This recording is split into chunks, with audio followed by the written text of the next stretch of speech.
Hello, I am HQ of HQ Reacts. If you have made it this far and you're not subscribed, please hit the like button and subscribe and share. If you find me on other social media platforms, please follow me. And you might find me on TikTok, Instagram, Facebook, or YouTube.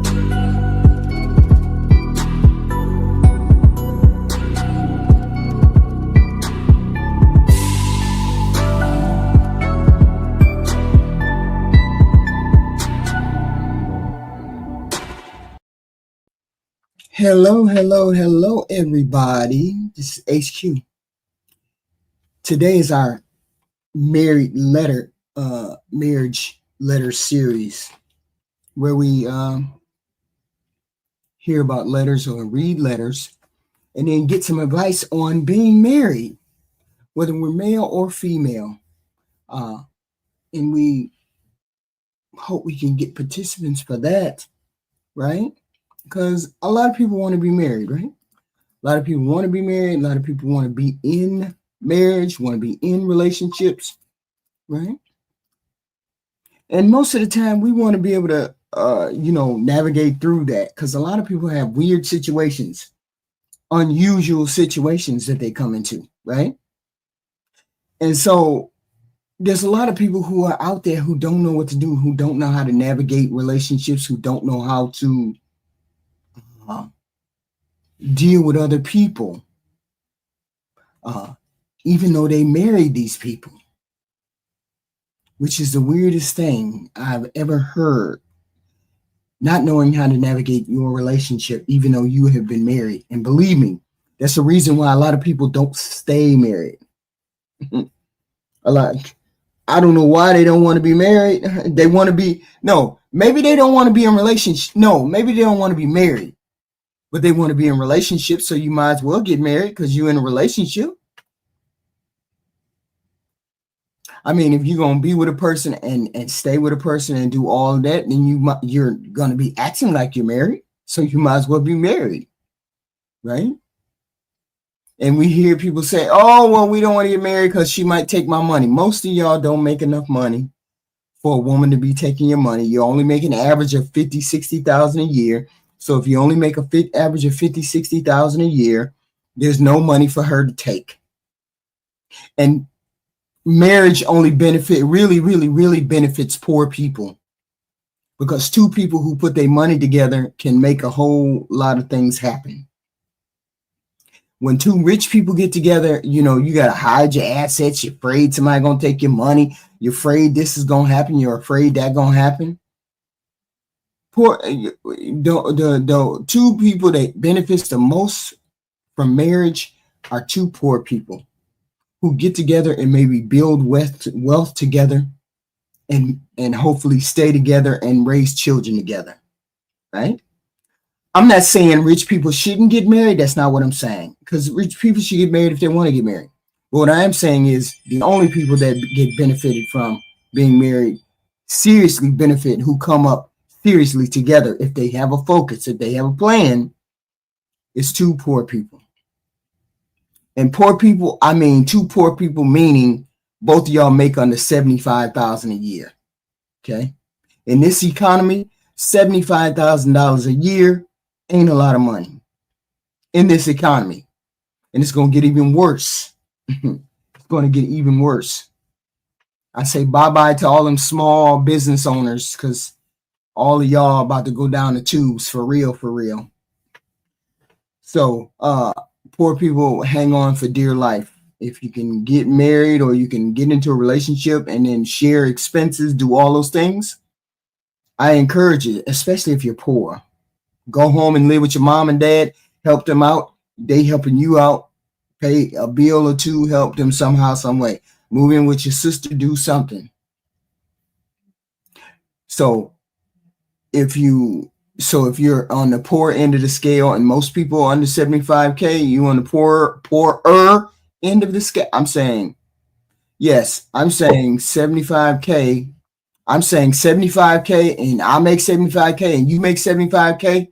We can do a lot of good making 75K, me and you. All right. If we grow together.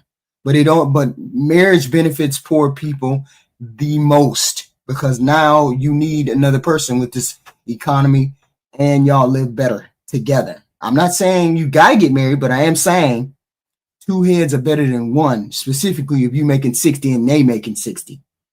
You can do a whole lot. But if I'm making 150 and you making 150, we're gonna be fighting about who in charge.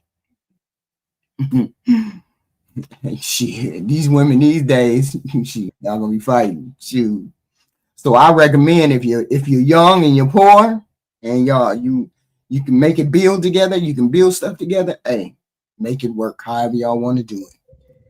So I don't know how much you need for us to live. I don't know. I know 60K. You pushing it because you damn near almost poor. You're pushing it depending where you at. Because if you're making 60, a car note How, that's 500, insurance, how rent. is that pushing it? Hmm? I say, as young people, we've all had to go through our progressions of life, right? Right, right. How, even in today's economy, Hmm. how is that pushing it? Everybody doesn't have a car, no. Yeah, but most young people probably do. I They like doubt new that. cars because they like new cars. They like a place. They like their own place. They like I, to buy I, new things. They like to buy. They got to go to trips. All of these things. And 60K is a decent amount for one person, and you may have a little bit left over.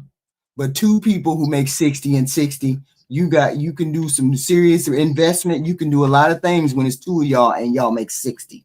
One I, person. I, I don't mm, think so. I don't think so, HQ. I know, I think I got a kid that make that amount of money. I know what they can afford, what they can't afford. no, no. What I'm saying is, what I think is, this is one of the largest disconnects between men and women is you guys think you need and want all of this stuff.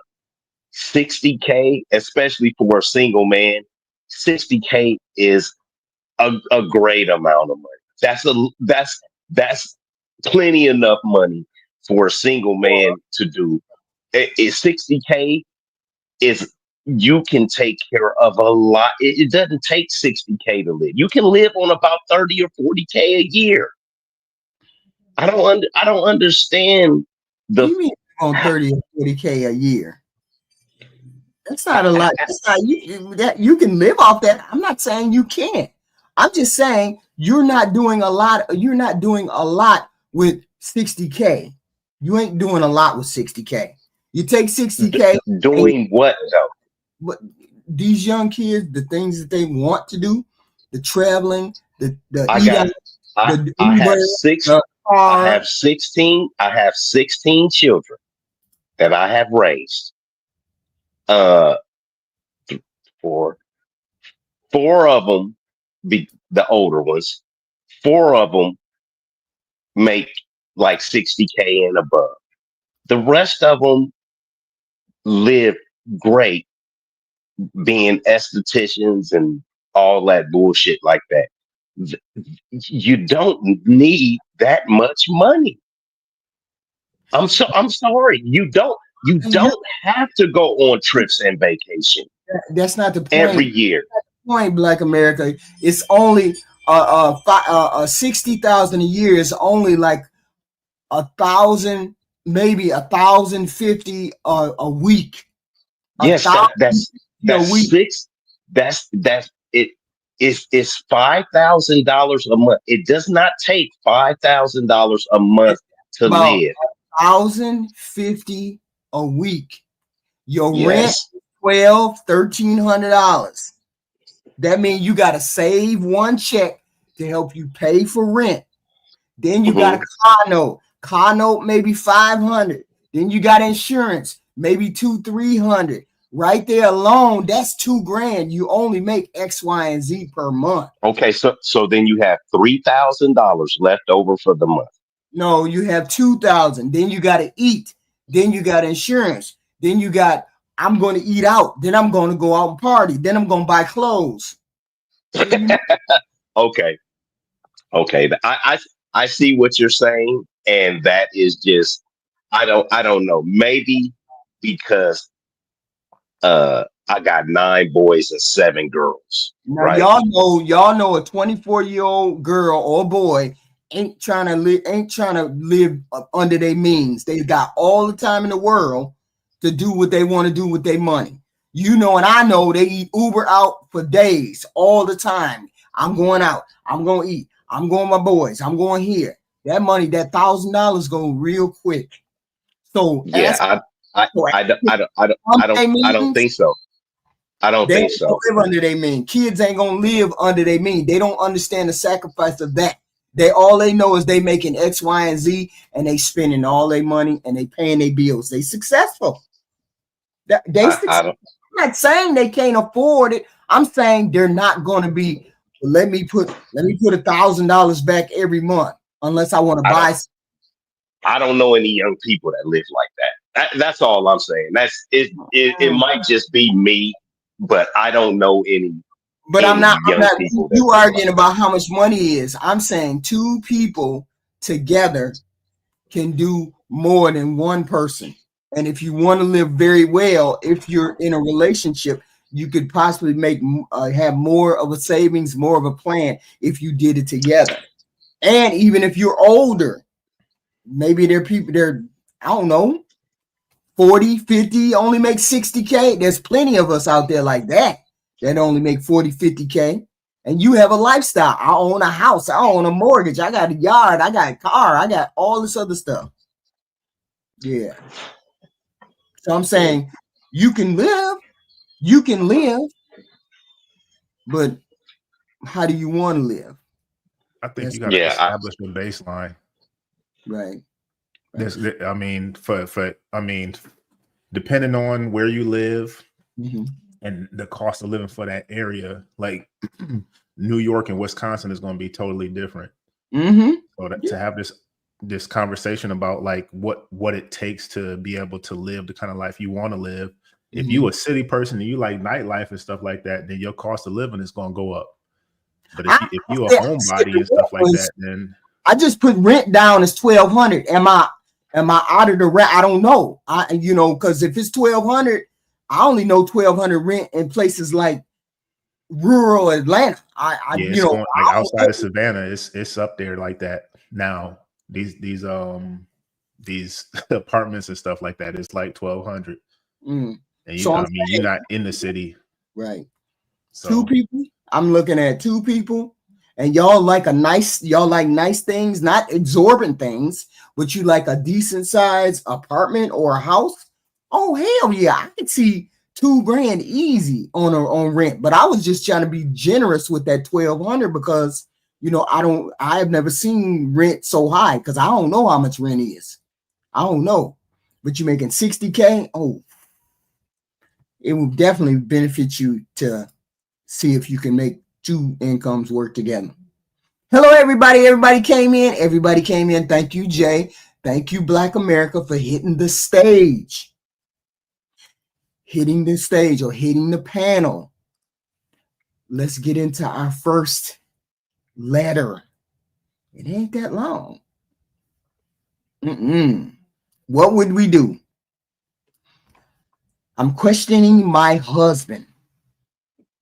I was out of town for a few days.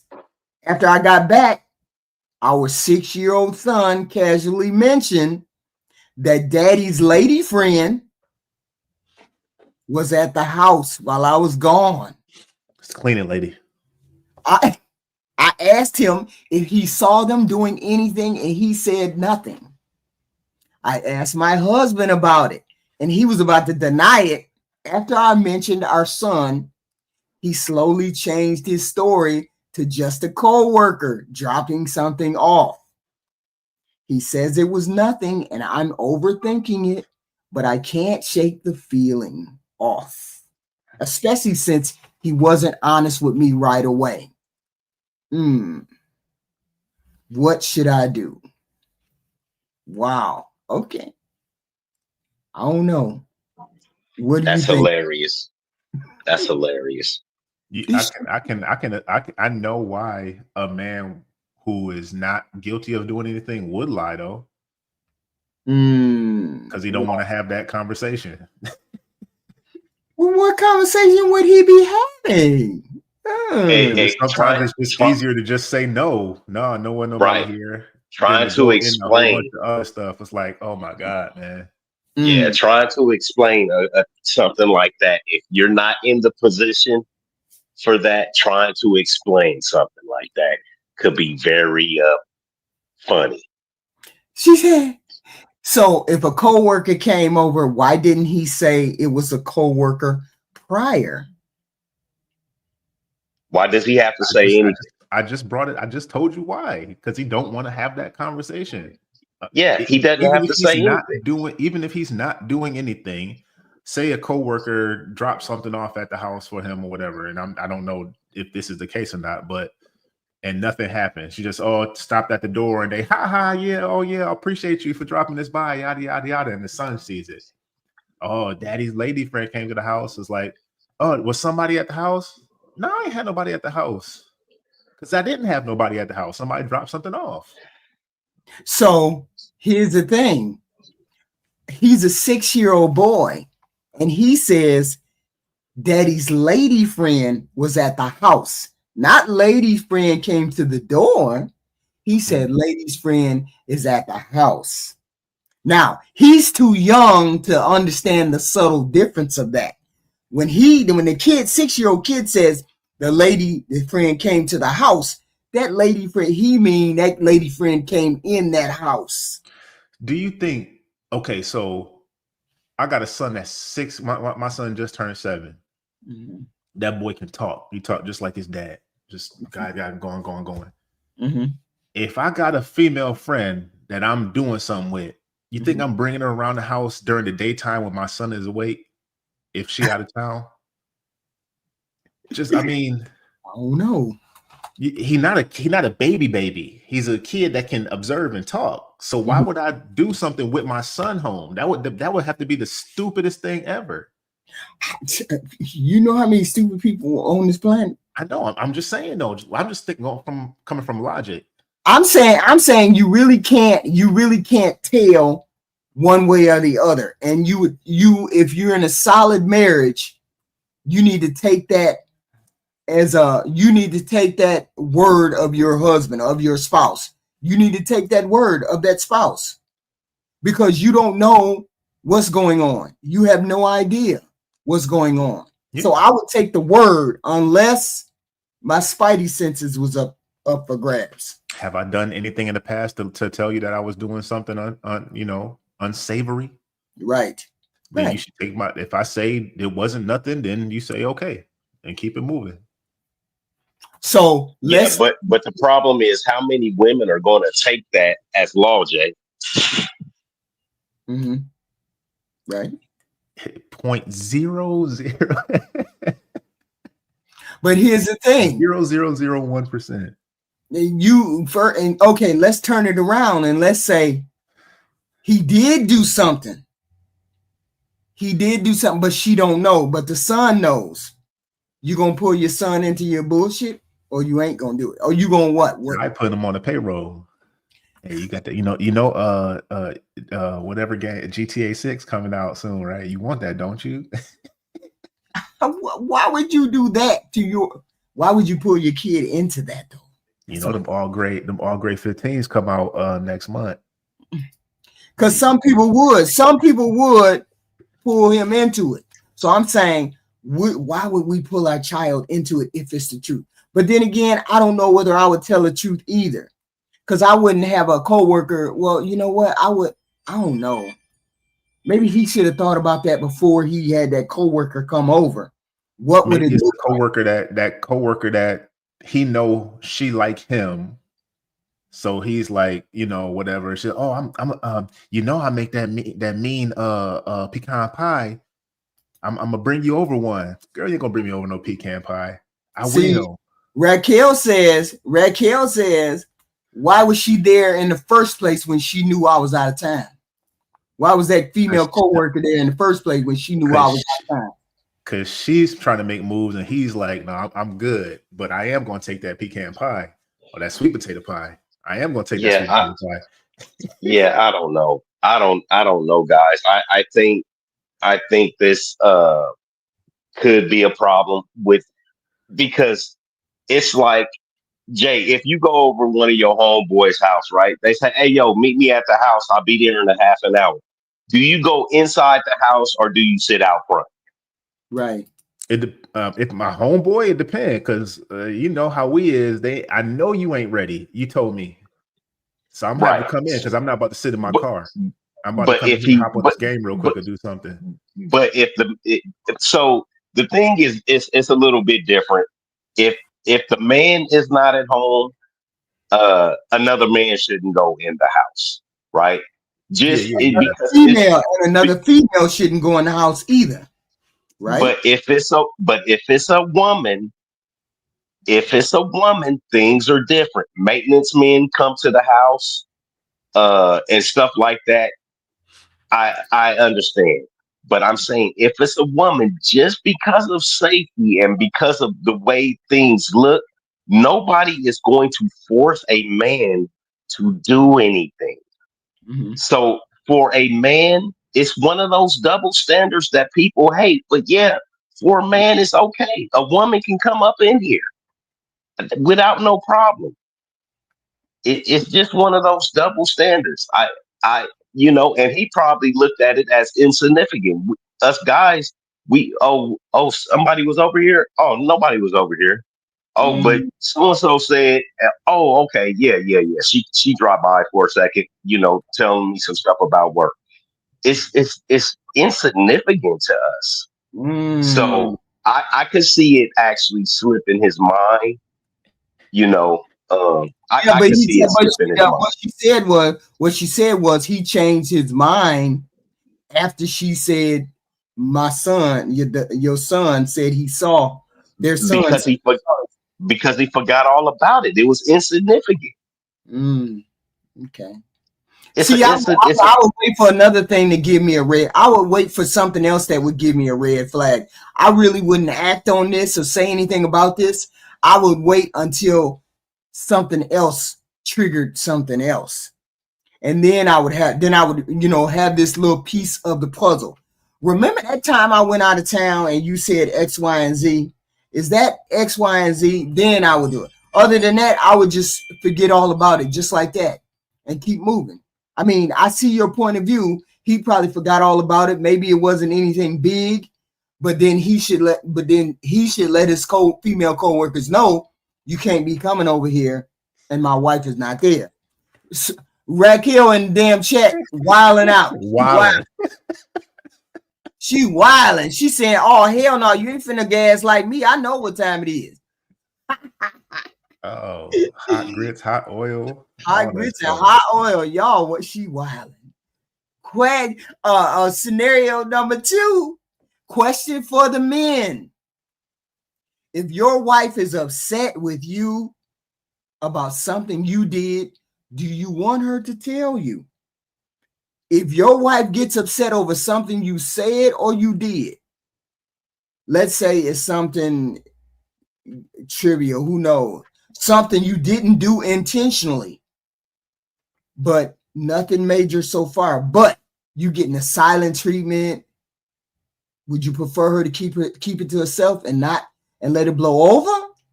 Or do you want her to tell you about it and get it out in open? Which one? Black America. Oh, I was gonna tell Jay to answer because people not gonna like my answer. I don't care. I Well, yeah. I yeah, because I and I know people, not gonna. I Whatever you're mad about, you're gonna have to get over it. I don't.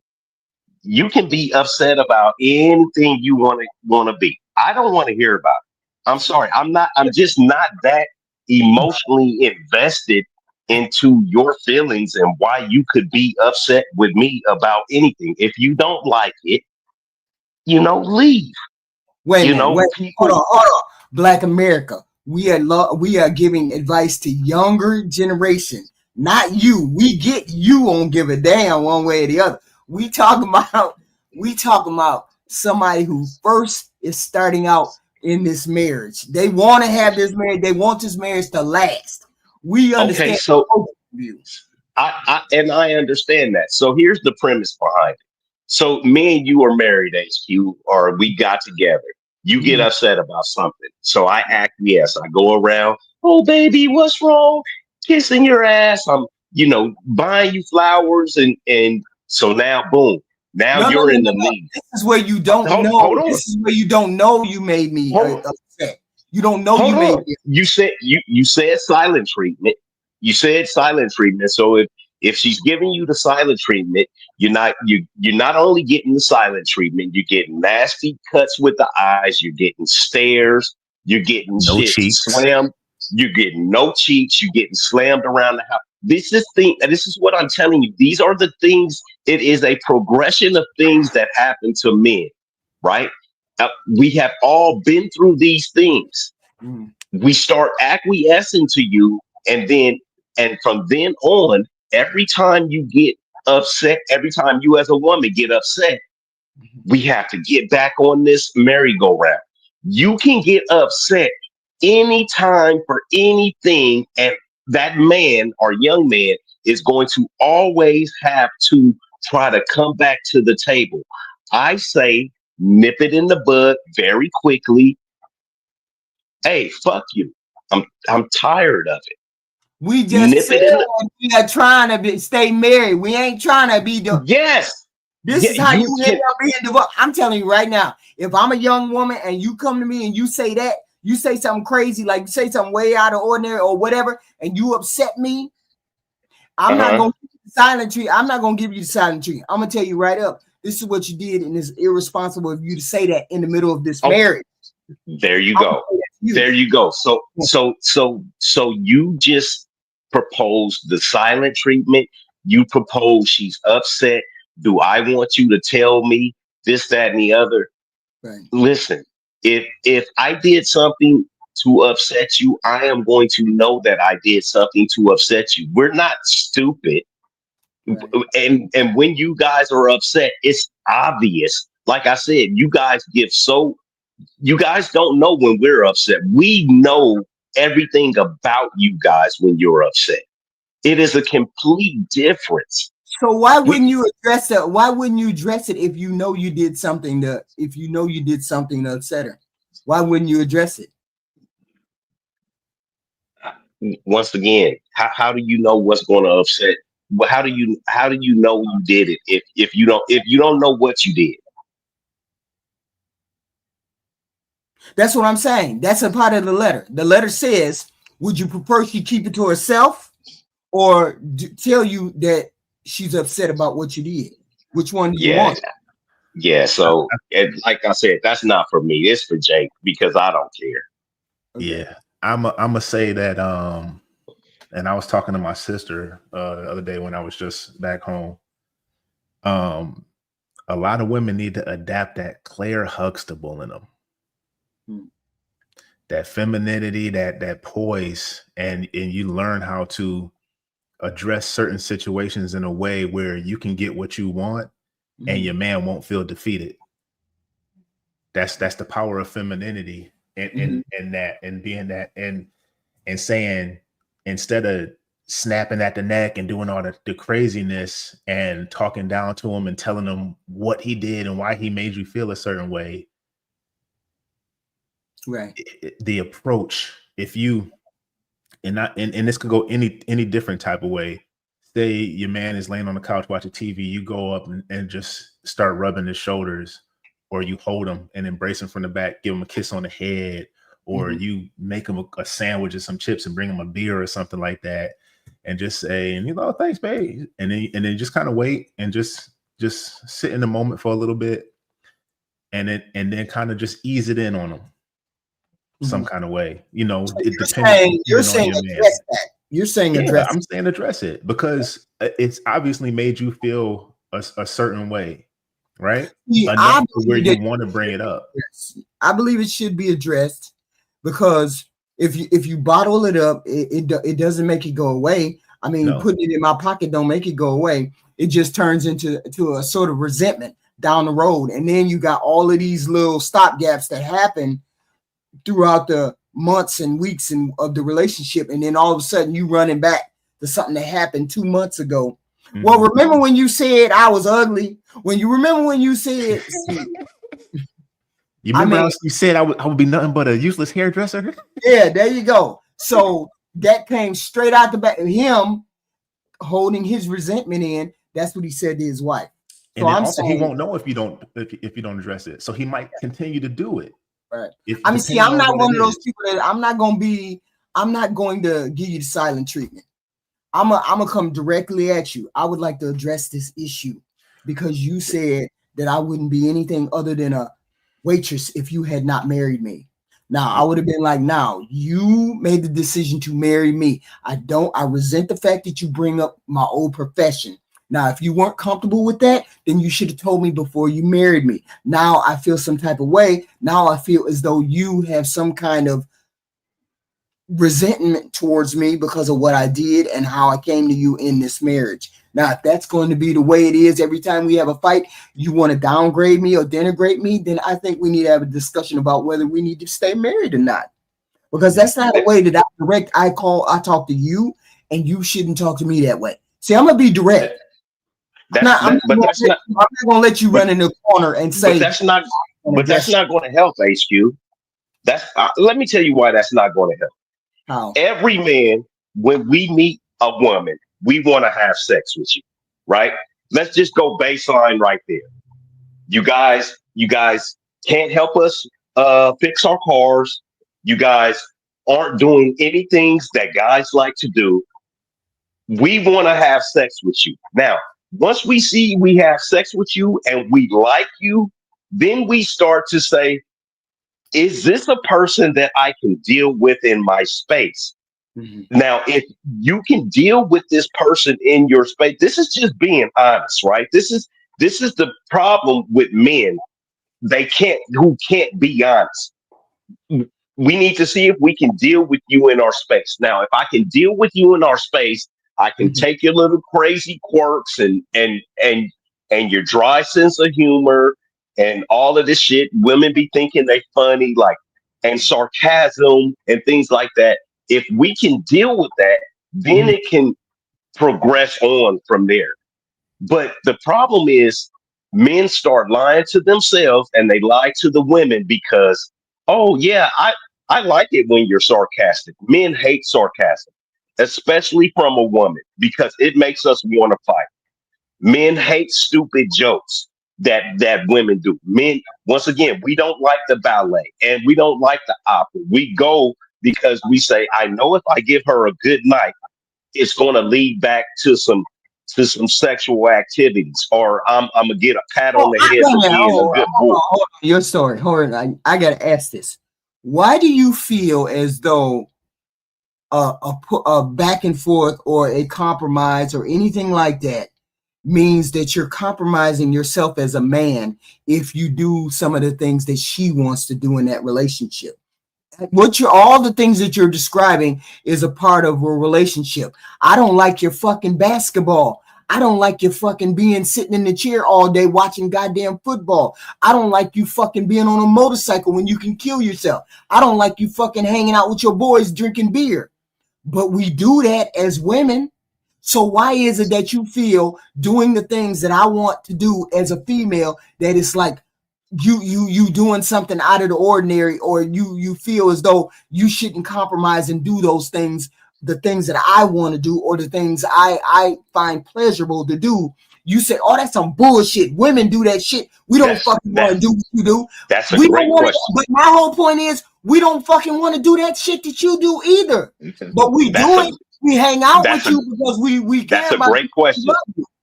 So That's a why do great you, question. You want hold to on. know? You want to know the answer? And my whole You question is, why do you feel like the compromise should be on your side and not necessarily on our side? Like we ain't compromising either. that We all that's a great compromise, question, HQ. right? That's a great question. So listen to the answer. Because we don't care if you do that shit with us or not. I don't fucking care if you watch football with me, go to the basketball game with me. I don't give a damn. You So when you guys, get into the hospital and you get sick and you need a nurse or you need somebody to help take care of you, you don't give a damn whether I'm there or not.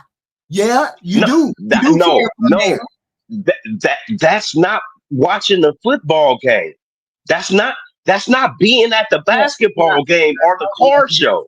But I'm not talking about that. I'm talking about doing things, activities that you like to do, and you would like me to be there. And then I I would like don't you to be we there. don't want you there. We don't want you there.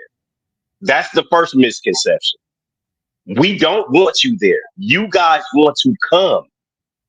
We don't care. Matter of fact, we would prefer if you didn't come to the car show with us See, this is because what it's a you're saying to me. This is what you're saying to me. What you're saying to me is the only thing you want a wife for is her whole, and she has no value beyond that. Is that what you're saying? I would just like men to be honest and tell you that we don't want you watching football, basketball, baseball, tiddlywinks, or anything else with us. We don't want you to do those things. It's okay if you want to, but you guys want us to go to the opera and to the ballet. And I got tickets for Disney on Ice and shit like that. We don't want to do that. We do that because you want us to do that. Do you understand the difference? Yes, I get what you're saying. I'm saying you. It's like you're saying that a woman has no value beyond the bedroom, and I'm saying you I have to. didn't If say that. I'm saying if you want a marriage to last, and through this scenario, you have to do some compromising. You may not care, but you need to figure out how you made a chink in the army of her personality because now she's upset for some reason. You said you don't know what. I'm saying as a husband, a new husband, 2 years, 5 years down the road, you want to figure out why there's resentment, why there's an issue in the marriage before you go forward. Otherwise, that's where that resentment at 45 and 50 and 55 comes. And then she walks out the door and you don't know why she walked out of the door because But you never addressed any of those things. no, what it is men have become comfortable enough at 45 and 50 and 55 to stop lying to you guys. I don't want to, I just want to go fishing. I just want to have a beer. I don't want to do this stupid shit with you guys anymore. So now men have become comfortable with themselves. They're tired of putting on a charade and lying. It's gonna happen. We get to a point where we no longer care about all of the shit that you want us to do. That's why I tell people to be honest and upfront Don't you because we don't you think your take is a little bit out of on the extreme? Because I don't think a lot of men think like that. They may not want to okay. do they may not want to go to the opera, but they do care about why they upset their wife. If I said something about if I said something mistakenly and she's upset or she's crying, don't you think you should address the fact that she's upset or she's crying because you said something? And wouldn't you want to hear why that is instead of waiting until you're 40 and then she walks out the door and you say, well, what the hell? She walked out the door for no reason. No, she didn't walk out the door for no reason. She walked out the door because she got a husband like you. No, you might need to ask Jay once again because I am over a certain age, right? And Jay is still in the age of where he still might have to tell a little white lie to, what he say, to kind of stay in the good graces. So I'm not saying you have to. You see the part in marriage, you have to show up for your partner, regardless of whether you like the activity or you don't. If I say to Jay, I'm married to Jay. Jay, I know you don't like ballet, but I really want you to come with me. Can you please come with me? Jay is not gonna turn to me and say, I don't want to fucking go to that place. You go to that thing yourself. I don't care about no ballet. If you want to stay married to me, he would never say that. He would say, okay. In his mind, he might say, I hate this shit, but I'm gonna show up for her. You got to correct that part you just said, HQ. Don't say if he want to stay married to me.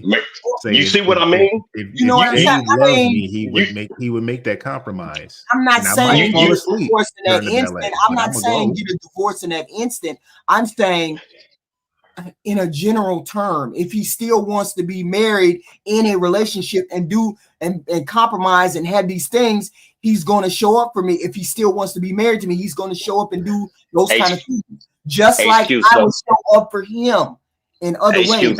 But that's not how men show up. So we talk about it all the time about the differences between men and women, and a man doesn't show up by going to the ballet. A man shows up by providing you the time, the resources, and the way to get there to go to that ballet. You see what I mean? That's so I showed up in 3-4 different type of ways just for you to get those tickets to the ballet. And I said to you, Black America, I need you to come to the opera with me. I'll just say it was a candlelight open air opera the other day the girls went to. I thought I'm not going, but they invite me, but they know I won't go. You guys go, have a good time. I don't do it. I don't have to. I don't have to lie about it. Right. Okay, can I speak for the other majority? Because go ahead. Black is on the other side of the spectrum of this. A Black on out of all of the men in America, what's the percentage or the likelihood that the men have your perspective and your living condition when it comes to you and your ladies? So I'm going to give you a real good answer to that. Once you get over a certain age or you have been divorced, okay, those two caveats, once you get over about 45 or 50, or you have been over divorce, unfortunately, Jay, it is 100% of the guys. It's not, because I know guys that are over that age that are divorced that do not think like that. It's not. Hold on. Are they looking for a one woman, or are they going out and very well to do, looking for a monogamous relationship, looking for somebody to do the partnership of life, to be a husband, and that woman be his wife? How I know many men like that. I'm not talking about a 60-year-old. I'm talking about a 55 between 48 and 55, and they just and got good money, good jobs, divorced, got grown kids. Yeah, and they got their stuff, they got their toys, they got their hobbies, but they still want, and they're only trying to knock down one woman. Yeah, one. Wait a minute. Women, are they only trying to knock down one woman, or are they seeing multiple women, Jay? Well, I'm thinking about one guy in particular right now. I know women, women throw themselves at this guy. Right. So I'm saying, he's like, he don't pay him no attention, because he's like, that's not the one I want to be with. But now, it's good that you said that. Now think about all of the other men in that certain situation. Are they doing the exact same thing, or are they doing something a little bit different? I think it's from you all the way to him. It's all over the place. Because if they met the right woman and she's in the right place like he is, and they're gonna make something pop. Yeah, But you find a lady that she's, you know, she says she wants the stuff, and then she's still all over the place, you know, still a mess. He's not going to deal with that because he knows he don't have to deal with it. I understand. And right, he doesn't have to deal with it, right? Because everything is kind of on his terms and his schedule, right? And yeah, it's for both people, depending on what they want. It like for him, if she don't meet his criteria, then he's like, I'm good. I've been alone for a So while. I don't need to. And she could say the right, same thing. so he gets to move on. We're not talking about the woman. We're just talking about the guys. Yeah, Once it's the same. again, Yeah. got right. So guys come into the realization of that, hey, I can do what I want. I don't have to lie about it. I don't have, like I said, when you get older, you're going to actually start seeing it, and it doesn't look like anything from what it looks like down there. Yeah, but I'm sorry. that's old and cantankerous, Black. What's Yes, it's curmudgeon? yes, That's a curmudgeon, yes, curmudgeon-y old man. yes. That is just like we say that HQ was stuck in her ways. Yeah. For me, for men, it's a little bit different. I'm Yeah, that's sitting the on man that top. he don't even explain. They say Yeah, he's going to do something. He just he just go about his that's business. right. Because we don't have to anymore. We don't have to lie to get cheeks. We don't have to lie where we're going. We don't have to lie about who we're with. It's you know, because nobody is writing your ticket, and nobody can actually penalize you for anything that you do. Yeah, but now we're not talking about them old man. We talking about the even younger. We talking about fresh. They still got that gleam in their eye. They just, you know, they smile when she walk They in the want room. to have longevity. They want to have Yeah. longevity in the relationship. I mean, I understand it too. My first instinct when somebody say, "Do you want to go out on a date?" My first instinct is to say, "Get away from me. I don't want to date nobody." That's Mine my is first too. I instinct. don't want to be going out. You want to go downtown for something? Right. So like, no. But I mean, in a young marriage, we talking about young marriage, 25, 30-year-old, young 30-year-old marriages. This is something they can't afford to do. You can't afford to say, I don't give a damn how I upset her. You can't afford to do that if you want longevity in the relationship. We That's not saying part of building the building process. That's the building the trust and understanding each other. right. You got it. It is a compromise. Right. It's a plus negative. Right. Okay.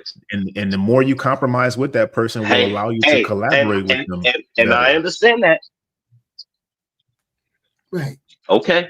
So explain to me this, Jen J, because I deal with mostly divorced men, and we getting all off of the And letters. that's where your But I deal with perspective is mostly coming from divorced too. men, right? Yeah, yeah. No, my perspective isn't coming from the. So No, that's the because way that's what that you I see deal a with lot. You divorced see it a men, lot. no, no, I'm talking about the sadness of those men. I help these men get to a place to where they can actually live and move around again. Jay, That's what I'm saying, Black. You deal with that's like if you a woman and you dealing with women who's SA'd, all these women have been SA'd. You're gonna be looking at men different. It's just gonna no, happen. no, Jay. Listen, have you ever dealt with a man who was married and in love and all of that stuff? Wife cheats on him, leaves him, and he goes from a healthy 200-pound man to down to 98 pounds. Okay. No. No, I haven't. So what I'm saying is I help men get over that part. It doesn't matter to me. I'm a former gangbanger, Jay. I'm a convict. I'm a street dude. I don't care if somebody offs their self. You think I don't But care? you do because you helping these guys. Come on, Black. No, no, You being no. disingenuous. I do because It has to affect you because that's what you see all the time.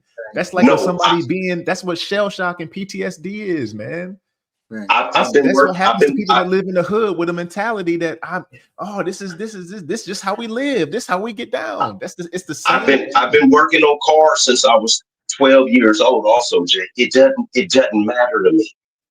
Well, see, It, it, I got a question for Then you. why do you help them then? I got a question for both of y'all. What I got a question for both of y'all. If you were 25 today and you wanted to get married today, what would you do differently that you did from what you did now in your marriage? What would you do differently? That's a question. How would you behave I differently? Would still you have behave or would if you I was behave differently? 25 now with the things I know now, Yes, with the things you oh know man, now. yeah, it'd be a lot. Because you know certain things triggered your wife. You know certain things you could have did better. Man, I wish I would have known that. I would have did it better, said it better, blah, or acted better, whatever. What would you have done to I'm saying somebody who wants to stay married, who doesn't want a bitter marriage, who wants a good, productive marriage. What would you do that you may not have done now, but what would you do differently? 25, you gave advice to that 25-year-old, 30-year-old guy. What would you say? How would you treat what would you tell that 25-year-old to do with his wife? Communication, number one. First of all, don't lie to yourself about what you really want, so that you can get the woman that you really want. Because we like to think that, oh, I'm supposed to have this kind of wife, I'm supposed to have this kind of thing, but that's not really the niche that you fit into. You build yourself for the relationship that you want to be in. Okay. And communicate that to the person exactly how this is how I get down. And financially, whether you religious, whether you in the bedroom, whatever have be, this is how I want to raise kids. This is where I see myself in the future. This is the foundation that I want to lay. You want to get on board with this kind of thing. So, or another thing, how would you, because the vision that Black America puts to, I'm not doing nothing I don't want to do. Do you honestly believe with that attitude going into a marriage that marriage is going to last? you can find there are women who are like totally submissive. They want you to do everything. And right. they happy just being claimed kind of thing. There are women like that. And you can't find them. You can't find them. Are they out there?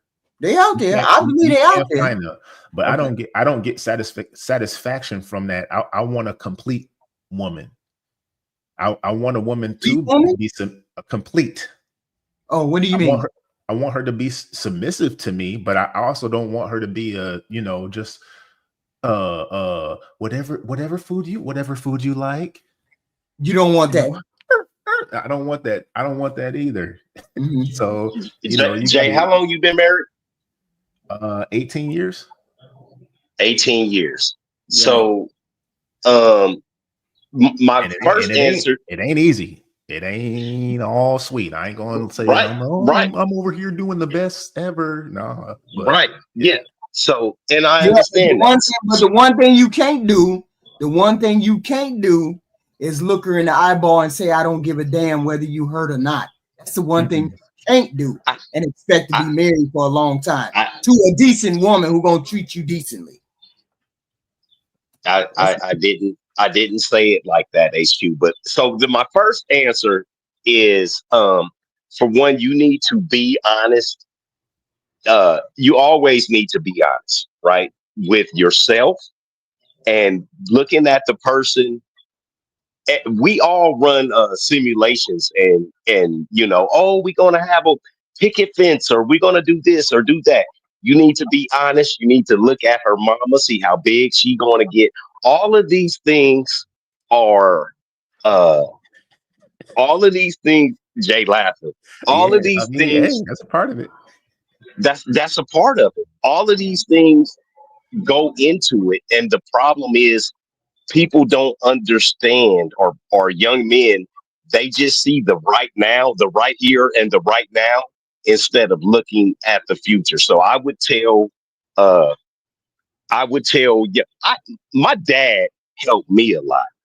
You know what I mean? If I brought somebody that was less desirable than home, my dad be like, all right, what her mama look like? and he see her mama, he like, oh no, kid, we can't do that. And even my mama would be like, ooh, she's a little bit on the bigger side. Look at her mama's ankles. Like, so that it's certain shit that you have to look at and you have to project into the future. So, and you look at your life projection and where you're going and see if that person is going to be able to match up to you at the end of the game. Not the right here, you know, let's talk about 20 or 30 years down the line type deal. That's what I'm saying. That's where the communication comes in at. Yeah, and being able to talk, finding someone that you can talk about anything with, even if it's sensitive issues. Right. Hey, you know your whole family about 300, babe. So wait a minute. Let me ask you about this. Let me ask you this question. Why do you think compromise? It seems as though you think compromise in a relationship means you're compromising yourself. No, it's just it's a give and take. Not you, Black America. Black Americans come across as though doing something for your wife or your spouse is compromising himself. I didn't say that, HQ, because you got to understand what I'm saying. Me, you're absolutely, as a man, you're absolutely compromising yourself. You are going to compromise to the fact to where you are expected to work your entire life and then die at the end of your life. That's the compromise. But that's the same thing. I mean? But I'm expected to do the same thing. I gotta work. You're not. I gotta work. You're not. Hey, there's no man on this planet expects a woman unless she's totally submissive to be at home. HQ, do women work as hard as men? Yes. Black, you look this man. You make it seem just so I just don't. You was in the. How long was you in the military, Jay? 14 years. You was in the military 14 years. Did your wife work as hard as you did in the military at 14 years? No. Because I don't know why women see it like this. It doesn't. Hard as a woman. What do you mean as hard as the man? Though. I mean, I work as hard as that's all of us. Man. That's not all of us, because all men ain't real men, Black. This is what we expected to do. But if all men was like me, if all men was like me, or the man that raised me, then we wouldn't have these issues that we have now. That's not true, Jay, because you don't know how to do this. Let me explain to you why that's not true right now, Jay. Like I said on Hemp Channel before, bro. I didn't realize until I became a regular, hardworking man who wasn't gang banging and in the streets and selling drugs and stuff like that. I didn't realize that I was short. I'm 5'8". I've tried to talk to women who were 4'11", and they tell me, "Oh, I usually talk to taller guys." It's just not the same, Jay. These women won't accept certain men for certain things, bro. It's not quality women then. But it's most of the women. It's most of the women now, though. When I come up from a perspective, when I'm on, like, if I'm watching SBC and stuff like that, I get it, because those women are of less quality, more so than not. Right. But when I'm on HQ's panel, I'm coming from the mindset of the average to average or better person, male and female. So I'm trying to keep the mindset and look at it from that perspective, and get off of these fringes. Mm-hmm. Like HQ say, most people are average. Most people, but they're not free. But they're not fringes, though. Do you ever go? Man. Do you ever go out at all? Do you ever go out at all? I go out. I just been recently traveling, and intentionally, I have been paying attention to people. And the airport is probably one of the best places to do it, because it's people from all over. Right. So you can look at the workers there, and you can look at the people traveling. You're not interacting. You're not interacting in a manner to try and actually attract somebody at the airport. I'm talking about, I'm talking about couples. do I'm you, looking at couples. I'm looking at married couples. I'm looking at people that yeah, are that, together. I'm looking at how they that, look, how they interact with each other, whether or not they that have doesn't kids count in this together. instance. That doesn't count in this instance. I got a question. I got a question. But they're traveling, so they're doing something. If you had to guess, what percentage of people have good intentions on this planet? If you had to guess, what percent? How over would it be a large percent, or would it be the minority of people that Probably have good? 90%. Probably 90% have good intentions. Okay, so if 90% of the people have good intentions, wouldn't you think if they got into a relationship, they would try to have good intentions in those relationships too? I think that's It a little depends. bit. That's a real broad stroke to say good intentions. Well, good No, intentions. I plan to be married. I plan to be faithful. I plan to try to make it work. I plan to try to be compromising. I plan on trying to be. Don't most people try to do that if they get into relationships? it until they have something to gain from it. So after 10 years, most of the men know that after 10 years, now a woman kind of has you by the short and hairy ones, right? Because after 10 years, if you have What's short and hairy? What do you mean by short and hairy? She has you by the short and hairy. What do you mean? the balls, she has you by the balls. Yeah, no, I understand Okay. that. I'm saying, what do you mean? Okay. So after 10 years, now it's like being a union member. She's fully vested.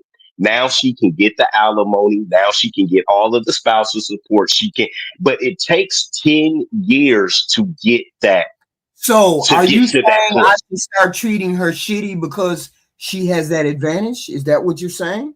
Or did she start No, treating you shitty? no. What I'm saying is she has the keys to the golden goose. Once you hit the 10-year mark, she gets to leave and she gets to take. She gets to start taking. That's what I'm saying. Every man that gets But not every woman does that, though. That's the whole point. The whole point you, is case by case. So you can't the make a blank statement. You the can't. person you marry in the beginning is not the same person you're getting divorced from. Yeah, HQ. but I'm saying I'm if you I'm think sorry.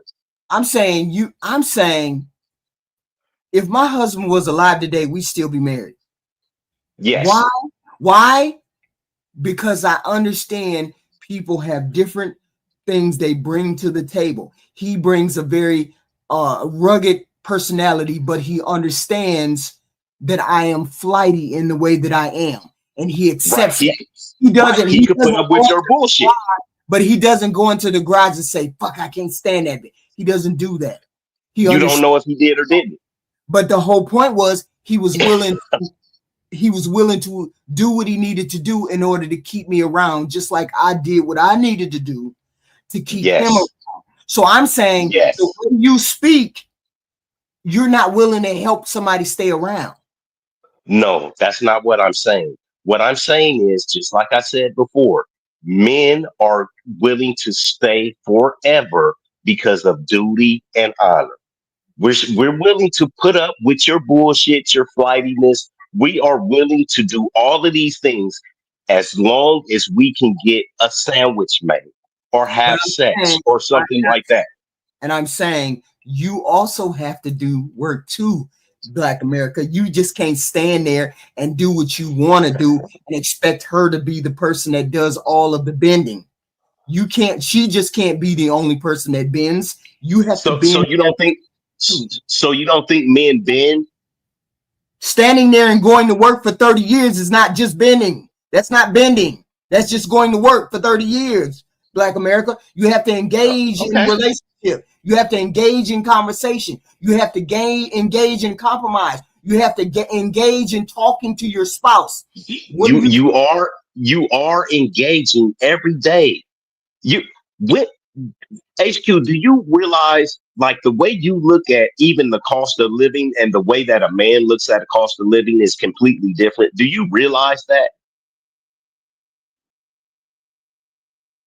No. the way you look at cost of living and the way that I look at cost of living is two totally different things. So when the Yeah, girls tell the me, way, hold on, but the way hold you on. look, but the way you approach a marriage and when I'm upset is two totally different things. We're totally two different things. And the one thing is the way you approach a conversation when I'm upset means you're not willing to make it, you're not willing to do what it takes to keep me around. That's the way you presented it. You presented it as though you didn't care whether I was upset or not.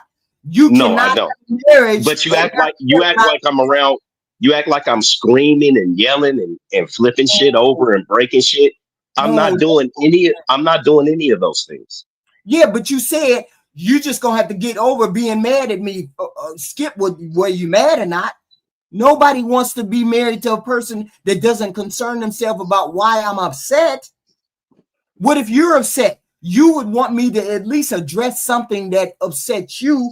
If that was the case, you can't just be, I forget about it. I ain't addressing her. Let her cry in the So corner. so That's the way you so I'm sound. so I'm gonna take me completely out of it. Jay, have you been upset before? Of course.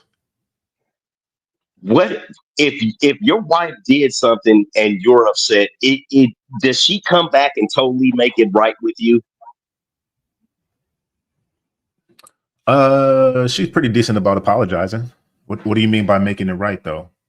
Well, I mean, so she apologizes, right? So in the case of a lot of people, it's kind of like the thing with men. We do is get socks and underwears for birthdays and Christmas and house shoes and shit like that. Yeah. Is this happening to most men, Jay, or are most men wives like your wife? No, that's the same wife. I mean, she's pretty good about apologizing, but it's still the socks and drawers. Right? I got so much stuff I like, man. I don't get it, man. Women are horrible at gift giving. Most Yeah, women but are my horrible at gift husband was he was just get me this. Don't worry about getting me that. And giving. and I Give me the money. replace all of these things. I get these things, and before he passed, I was gonna buy him a sports package for the whole Georgia, for all the sports teams. Like I don't know the name of the teams, like somebody called the Falcons, I think. And I was gonna get him a sports package for all of those sports things, right? Because I was like, he's a fanatic. So of course I would do things to compromise and be in the That is so sad. even though I hate That is sports. that's so sad. That What? that you say how much you love your husband, Mm-hmm. but you don't even know about the Atlanta Falcons. Like you, I this don't was know a man. that Listen, stuff. listen. I like I said, I love your husband, and I know that man put up with so much fucking shit That because of man you. said, "Stay away from him and his sports." That's what that man said early in the You need to. relationship. If Stay you don't away know from about him it, just stay away from it. He said, "You don't know nothing about sports. I ain't explaining jack to you. Stay away from me and my sports." And that was it for the 30 years. I stayed away from you sports. you know what, HQ, what I have come to realize is with all of my friends that are married and have been married since we were young, your wife or woman has to be absorbed by you. If your woman isn't using your terminology, if she isn't taking on your sensibilities and things like that and being absorbed by you, it's not going to work. That man was a patron saint, and we need to have that nigga. We need to have his name engraved on every tree in America because he put up with a bunch of bullshit from you, Black and America. I just Whenever I just love him to death. whenever I walked into the room and he was in his man cave and he was watching the sport and he was doing something like that, he put his hand up like this. Mm-hmm. Don't bring your ass in this room. I knew what that meant. Asking all kinds of questions. In this room. Why they do that? and I wouldn't be oh, upset. but I would not be oh, upset. but I'm the asshole. But I'm the asshole.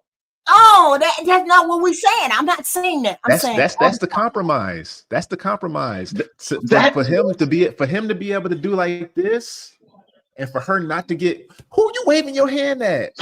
I know, I got it. She understood. That's the compromise. So now she don't get wow. whereas a new wife might get offended by that. no. She was seasoned in getting to know this man, so she know this. Don't no be okay. All right. She go out, leave the room, go do her thing instead of getting mad. Who you think you waving your finger to? I ain't your kid. Instead of doing something like that, she know. Okay, very early. But see, I learned his cues early. I learned where he wanted me to deal with him at and where he didn't want. When he went into his absorbed, Black. She was swallowed up. I would go out. He'd be like, no, like this, and then I go out, make him a plate, bring the plate in, set the table up, set it up next to his chair, and I walk out of that room without saying a word. Leave me alone. That's why he stayed. That's why he stayed. You see what I mean? That right there was enough to make him stay. What about the men who don't even get a cup of water if they working out in the backyard for 8 hours? HQ. That's what I'm saying. You gotta realize that you are not as stupid as a lot of women. You are not as lazy as a lot of women.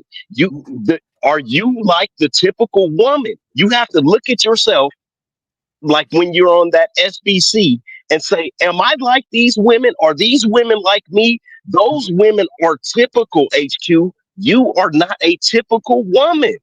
Yeah, but I'm sorry, you're not. I wanted to be married, though. That was the thing. I wanted to be married, and I wanted all of those things that went along with being married. Women don't want to be married nowadays, and I'm gonna stand on that. Women don't want to be married nowadays. That's wild to me. But then again, we have a lot of people who say, I want to be married. I want to do this, that, and the third. But this is wild. Let me get to the third letter. The third letter. I can't deny this any longer, and it's affecting my sex life. I am no longer attracted to my wife. I wouldn't choose to feel this way. It's involuntary. But I've been becoming increasingly less attracted to my wife, to the point where I'm not going to go through the motions of just having sex to make her happy. For some time now, it hasn't been something I've wanted to do for me. It's only been for her. Wow. And before anybody asks, I don't watch no porn. And yes, I always agree to have sex with her when she initiates it.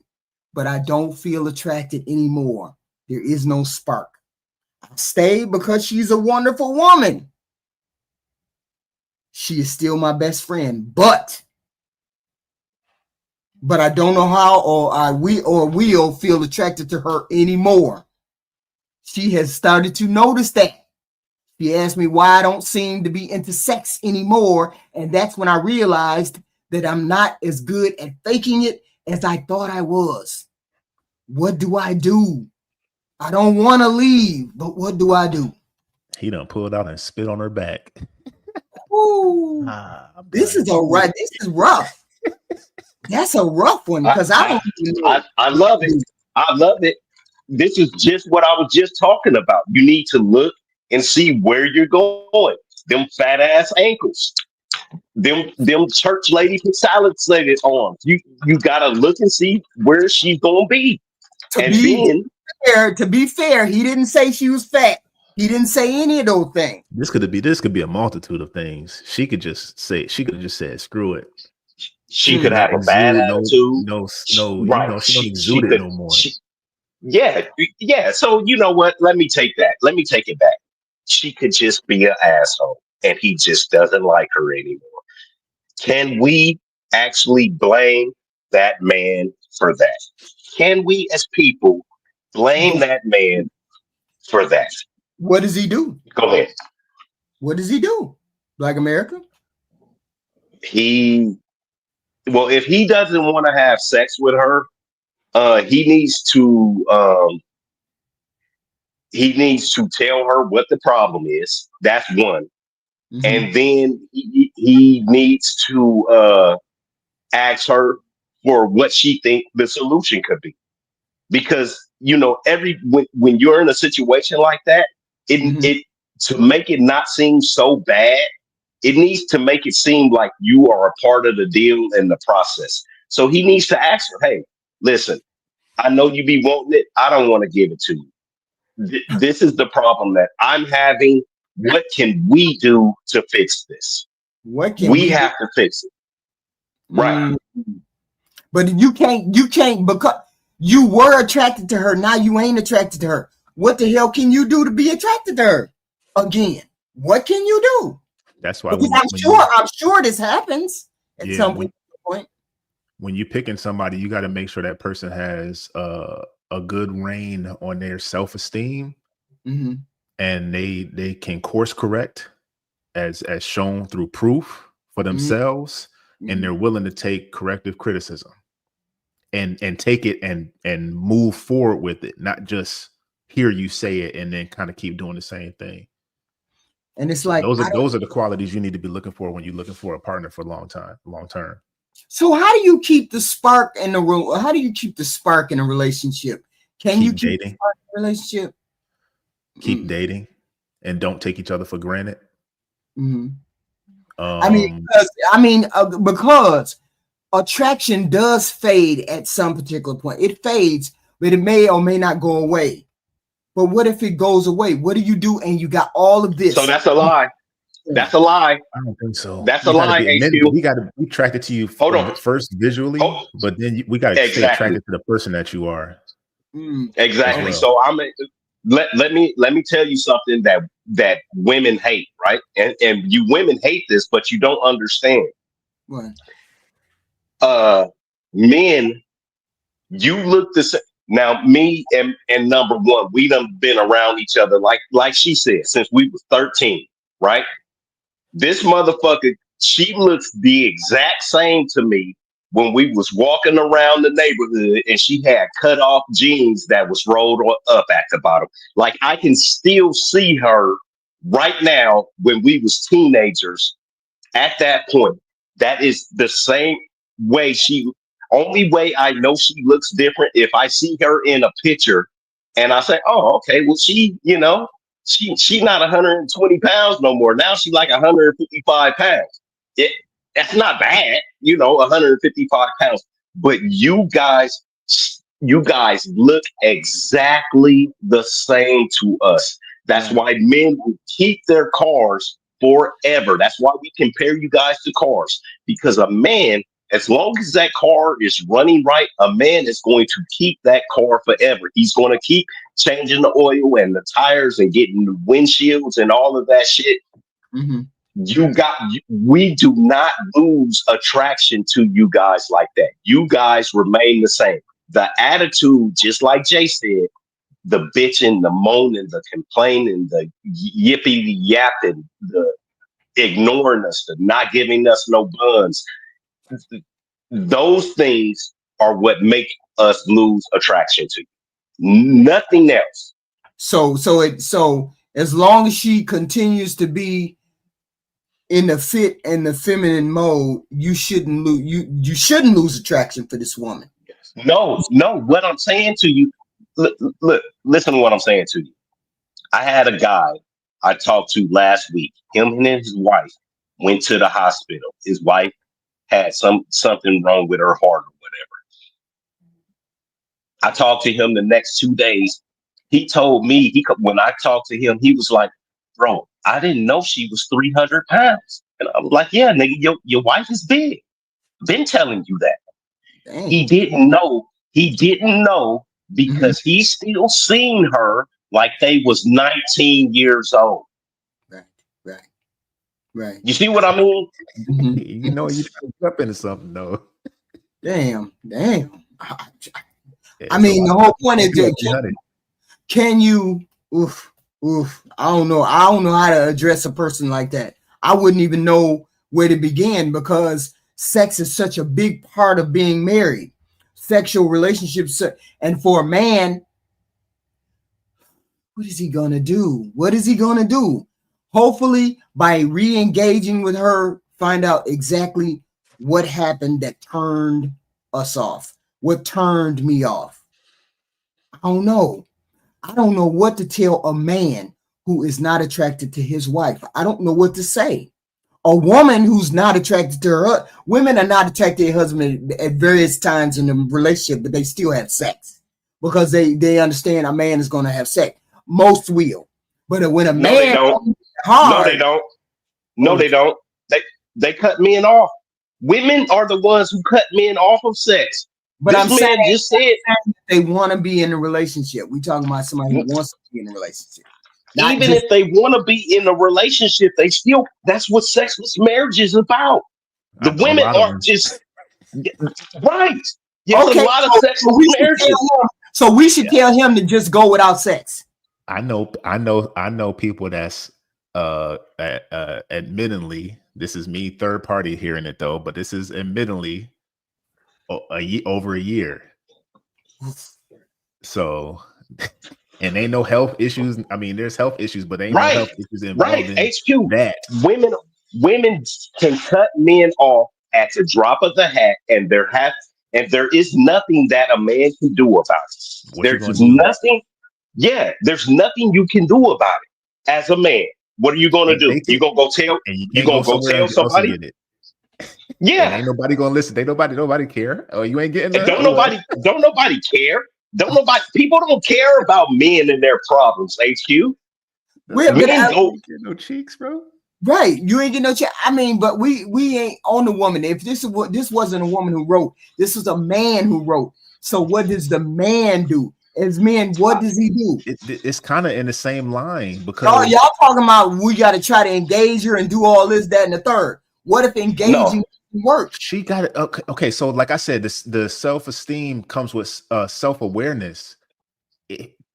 Women, all this women's intuition, you know when he cheating, you know when this, but so I think I forgot who said it. All this women's intuition, you know when a man cheating, but you don't know when he's not happy. Right. There you go. So There you go. Exactly. how does women intuition work? Exactly. If you're a woman and your husband's not at least and I'm gonna say at a bare bones minimum once a week, he not trying to get something up out of you. Right. You're doing something wrong. Okay. As the woman, You lost it. if something he You ain't doing trying to sniff. He ain't trying to sniff nothing. right. Right. He ain't coming by spack at Right. on the butt. He ain't doing nothing like that. And it's been a week. You're doing something wrong. It's not no. Is it another woman? No. You're doing something wrong. Okay. Okay. And that's across the board. And that's a lesson. That's a life lesson. If he ain't looking at you at least once a week, That's bare minimum. HQ. HQ. But see, then it goes back to you're looking at us like we're just a whole. So you have to kind of parse it out. What do you want to be? mm-hmm. Because yes, I'm telling you, unfortunately, that's like a huge part. We look at you as sex. Right. Right. Right. And when somebody says, I'm not getting none, a man says, I'm not getting none, but he says specifically, I'm not attracted to her. So why wouldn't cheating be on his Because he radar? probably don't want to. That's probably not in his moral Right. compass. He don't He want to cheat, but it's hard to have that conversation with somebody that you love to tell them, hey man, you need to either you not looking how you should, how I want you. Well, what you don't look the best either. It's like, well, Yep. okay, Yeah. I'm the one that don't want to do it, and you do want to do it. So, and that's where the honesty comes in. It's hard for men to be honest with you guys because, like you said, HQ, it's going to hurt your feelings. If men were actually honest with you guys and telling you what we really wanted, you guys would constantly and always have your feelings hurt. Mm. And we don't want to see you cry, but at the same time, I don't give a damn. And like I said, I came to the age and the realization now that I don't care. Right. Maybe in another, I think Jay like I see your point of view.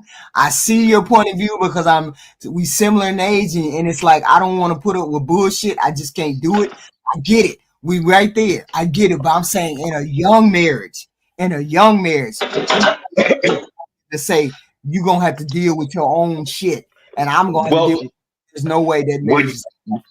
You have to start off being honest, because if Right. I try to start lying in the middle of the marriage HQ, it's gonna definitely go bad.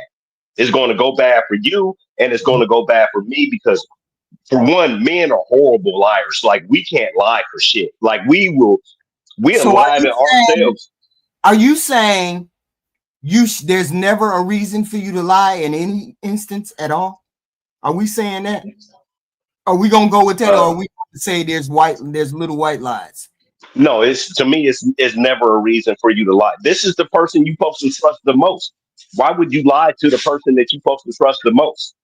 There's no reason for you to lie to that person.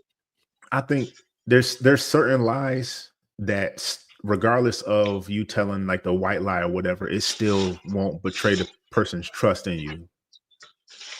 They'll kind of understand why you said what you said. Right. If Give me an example. Give me an example right quick. Like, sort of like if I told you that, I don't know. You see, I don't know. Sometimes it's just human nature, man. Sometimes it's just human nature to say something real quick and then to get it done afterwards. Hey, did you make sure you put that trash out? Like she left. Oh, don't. Did you put the trash out? Oh yeah, I put it out already. She gone already. But now I go get my clothes on real quick, go outside, put the trash can out. Like, because I didn't miss the trash. I didn't miss the trash running. So does it hurt men to say? I don't want to hear it. I don't want to hear it over and over. How come you didn't put the trash out? I told you to put the trash out last night before I did. I was tired. I went to sleep. I don't want to. I just said it quick. Yeah, I put it out because I'm about to go do it right now. Something like that. I don't know, man. It doesn't get you anywhere. It's just might save you from having like more of that conversation. But her finding out, oh, the neighbor across the street, neighbor across the street said you put the trash can out. I know you put it out after I had called you, and then y'all laugh about it. But that you didn't betray her trust in you, right? And there might be something she could laugh off, but it's, I don't know. So this is not one of those things. This is not one of those white lies that you tell. No, this is serious.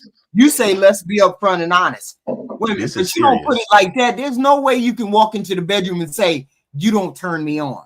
It can't be when you're about to do something. So you gotta go on a walk. Say sit down on walk the dog or something. You gotta go. Let's take a walk. Take a walk. If you can navigate around, you got to figure out what is it about her that has turned you off, and then you have to address those issues with her, even if she don't realize that's why you addressing them with her. Okay. If it's a weight thing, you know, then we got to talk about that like before. I made dinner. We're gonna eat. Hey, let's go for a walk. Let's just go walk and talk after dinner. Let's help go get that, you know, and then you just start doing that for a while. So now y'all communicating on y'all walks together. Right. You're walking after dinner. Right. Maybe if you cooking, you know, some of the meals, you know, you making healthier meals or whatever like that. Right. Or stuff, or you start sneaking the snacks out the house and bringing in healthy snacks or something like that. And then maybe she might notice, because I'm approaching all of this as you picked the right woman, right? Right. So I didn't pick a woman that's gonna. We coming from. We got the right person. That's where we're coming from in these relationship questions. We're coming from the fact that we got the right person. We just got to figure out how to navigate staying married or getting to the point where we know how to compromise logically and not have fights all the time, because you're going to have fights.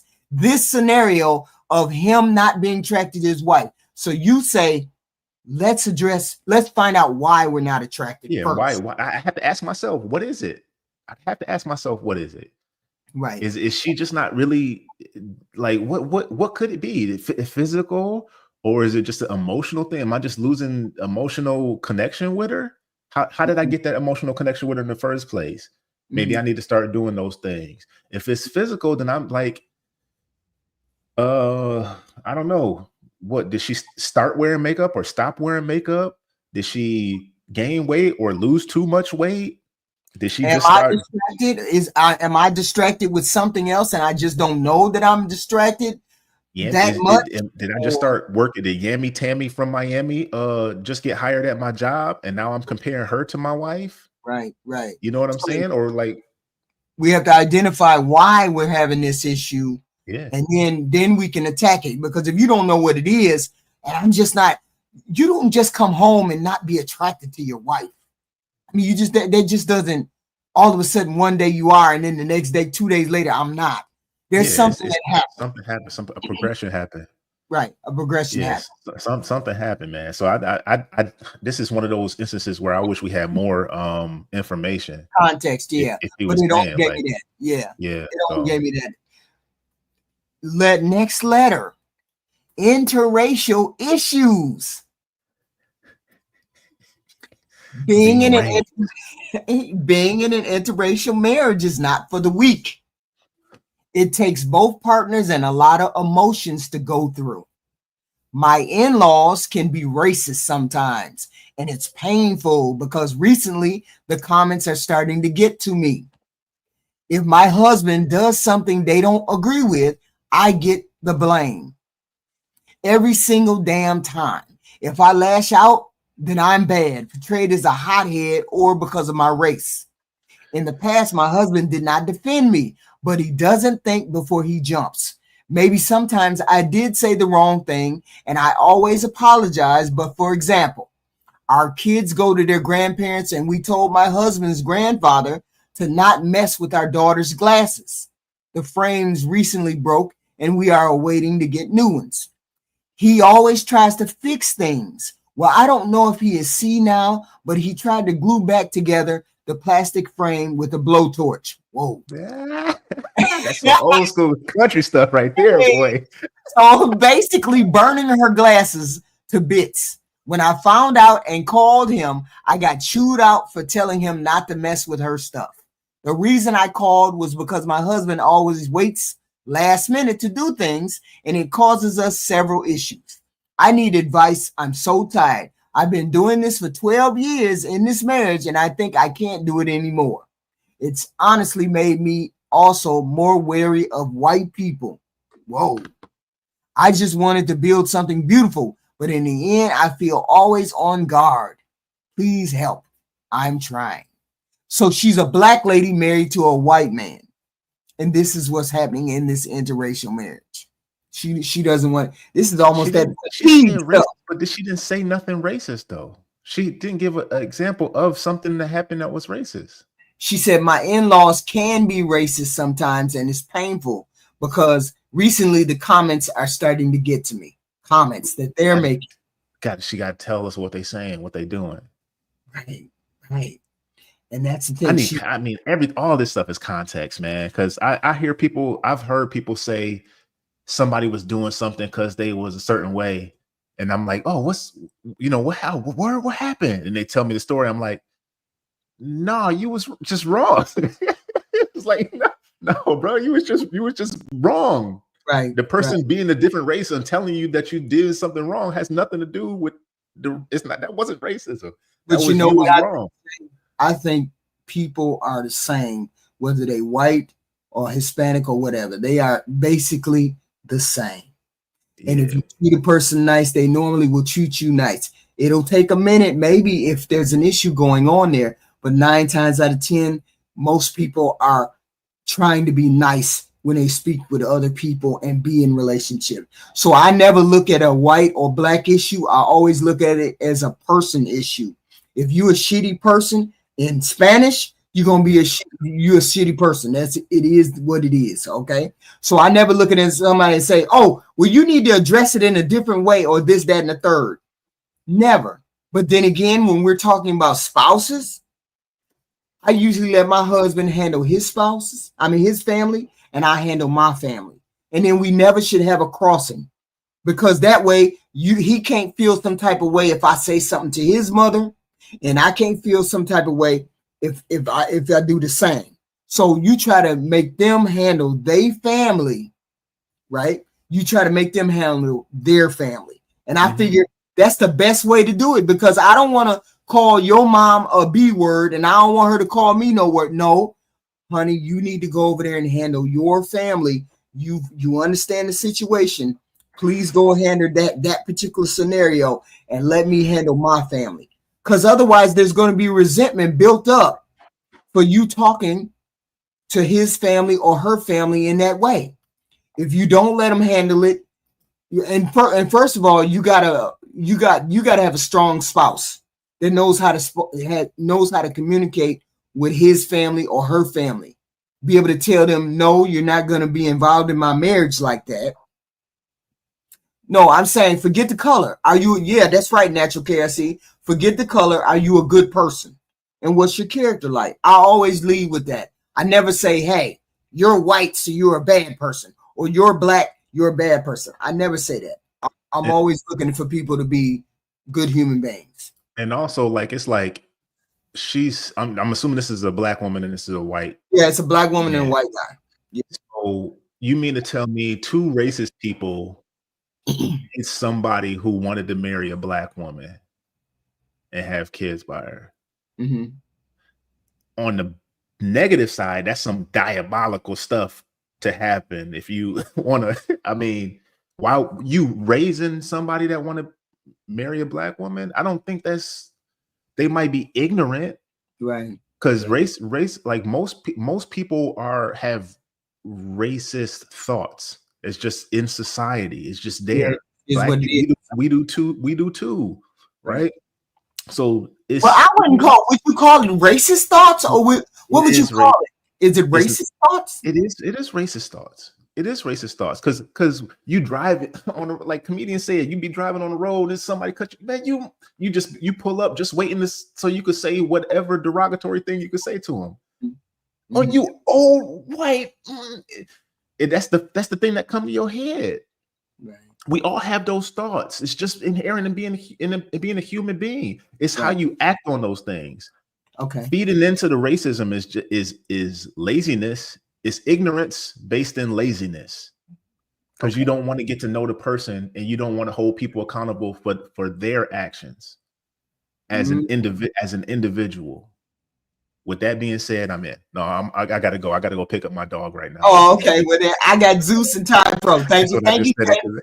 Thank you, Jay. Thank you, Jay. Thank you. Yeah. Ty Pro and Zeus. You said let me up. What's the link? You want to read another scenario, or you got an answer for this scenario? Zeus. Thanks for having me on the panel. And like to say, all these conversations are hard, so I really appreciate everybody contributing, all the ladies in there. But I'm going to bow down and let Ty Pro speak. I love hearing that brother speak. So I'm going to just let it bounce off him. You came to answer a question, or you want a different scenario? No, I want to answer, but I want to hear him first. That's all. Oh, okay. I appreciate that, Zeus. I appreciate the words, brother. Can y'all hear me okay? Yes. You got some kind of drag, though, but that's okay. Yeah, I'm driving. I'm sorry. I'll be quick.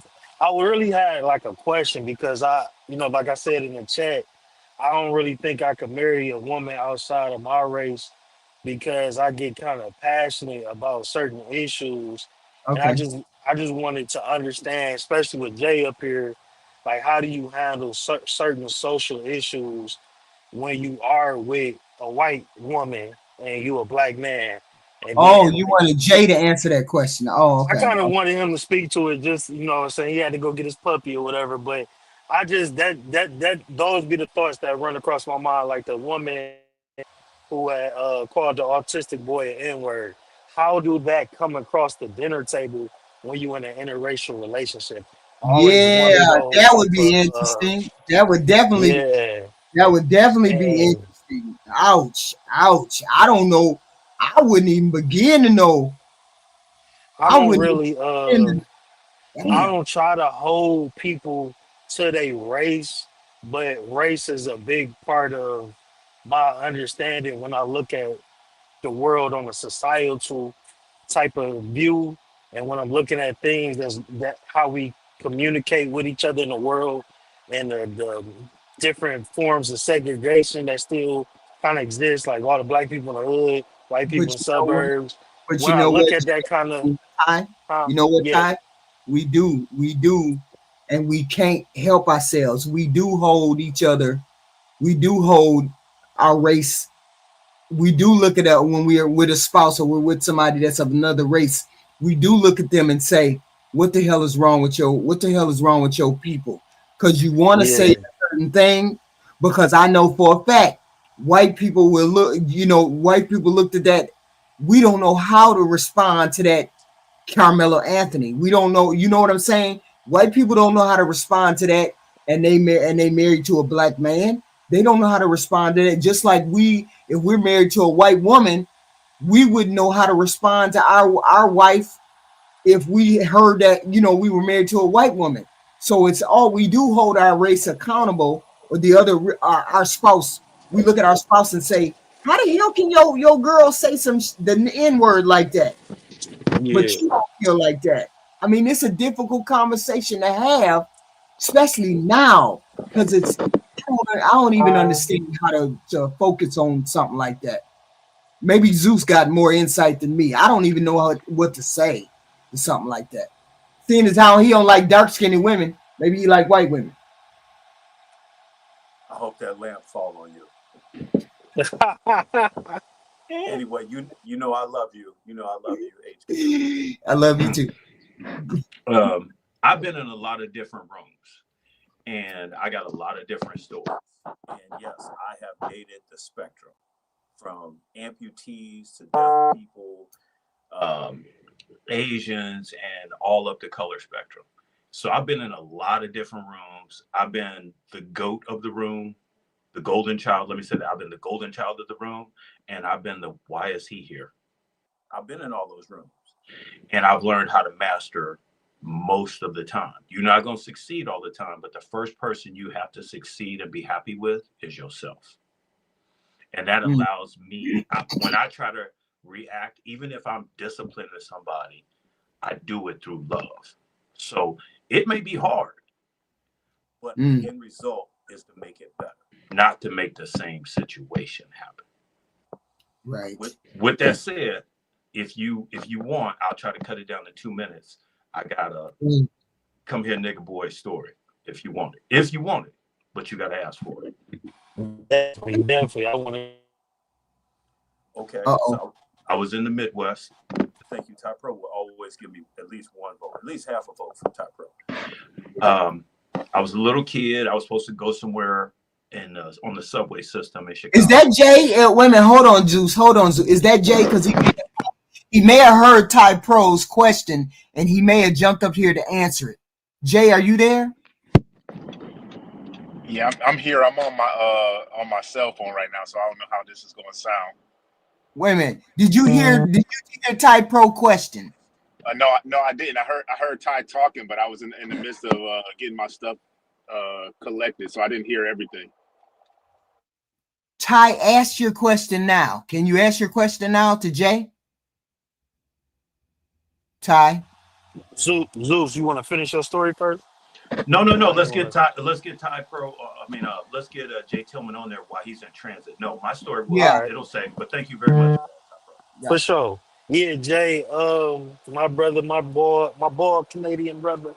I was wondering, how do people handle certain social things that happen when you in an interracial relationship, like with the white woman calling that 5 year old the N word. Like, how do those conversations go at the dinner table? Do you have those conversations? Do y'all talk about those type of things? Do y'all just ignore them? Are you compelled to kind of dilute how you feel about it, or is your partner compelled to dilute how she feel about it? Like, if you don't mind, speaking to that a little bit. Okay, I hope hopefully this comes through without like breaking up or anything like that. We hear you. Okay. No, man, I knew who I was marrying in that aspect. I knew that like that word would never come out of her mouth, even if she's listening to a rap song. She's just not going. Well, she don't really listen to rap anyway. But even if she was listening to a rap song, she's not the type of person that's going to be in the car, singing along and just let that out. If she was there around that lady, she would have cursed that lady out, up the left side and down the right. That's just I mean, for the most part, anybody I know that's in my close circle that's white that I consider family is going. And this is not people that's just because they're related to her, but they're not going to say that. You know what I'm saying? There was an instance when it happened up here that they were playing rap music and the word kept, that word was dropping. And then one of our neighborhood associates, she comes out, and because who she is, she said, y'all need to stop playing that music with that boom. And she said the word. So I'm looking like, what in the world is going on? She was like, no, they need to turn that music off. I know, but I'm like, why did you say that? And then my old lady started to, and this is her friend, she started to curse her out. She's like, why did you even say that word? Why did the word even have to come out your mouth? You could have just told them to turn the music off. So we do have those discussions, and I've never held my tongue in regards to an issue with race. Like any of the police shootings that I thought that was not justified or was wrongdoing on the police side and was led off some racial BS. She had the same viewpoint as me. It's never been an issue.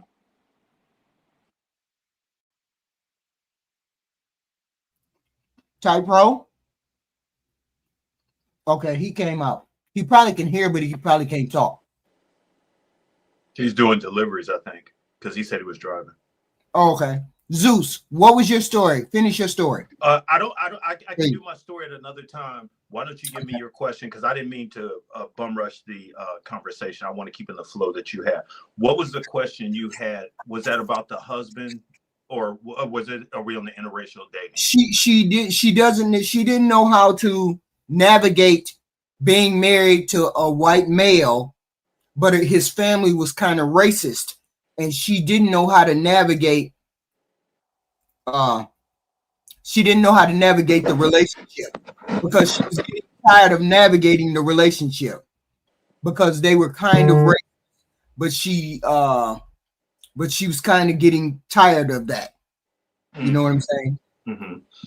And I've been in a lot of different situations where they were explaining their racist views. I have a guy who built me a bicycle. And one of the conversations we had, I come from a very racist family.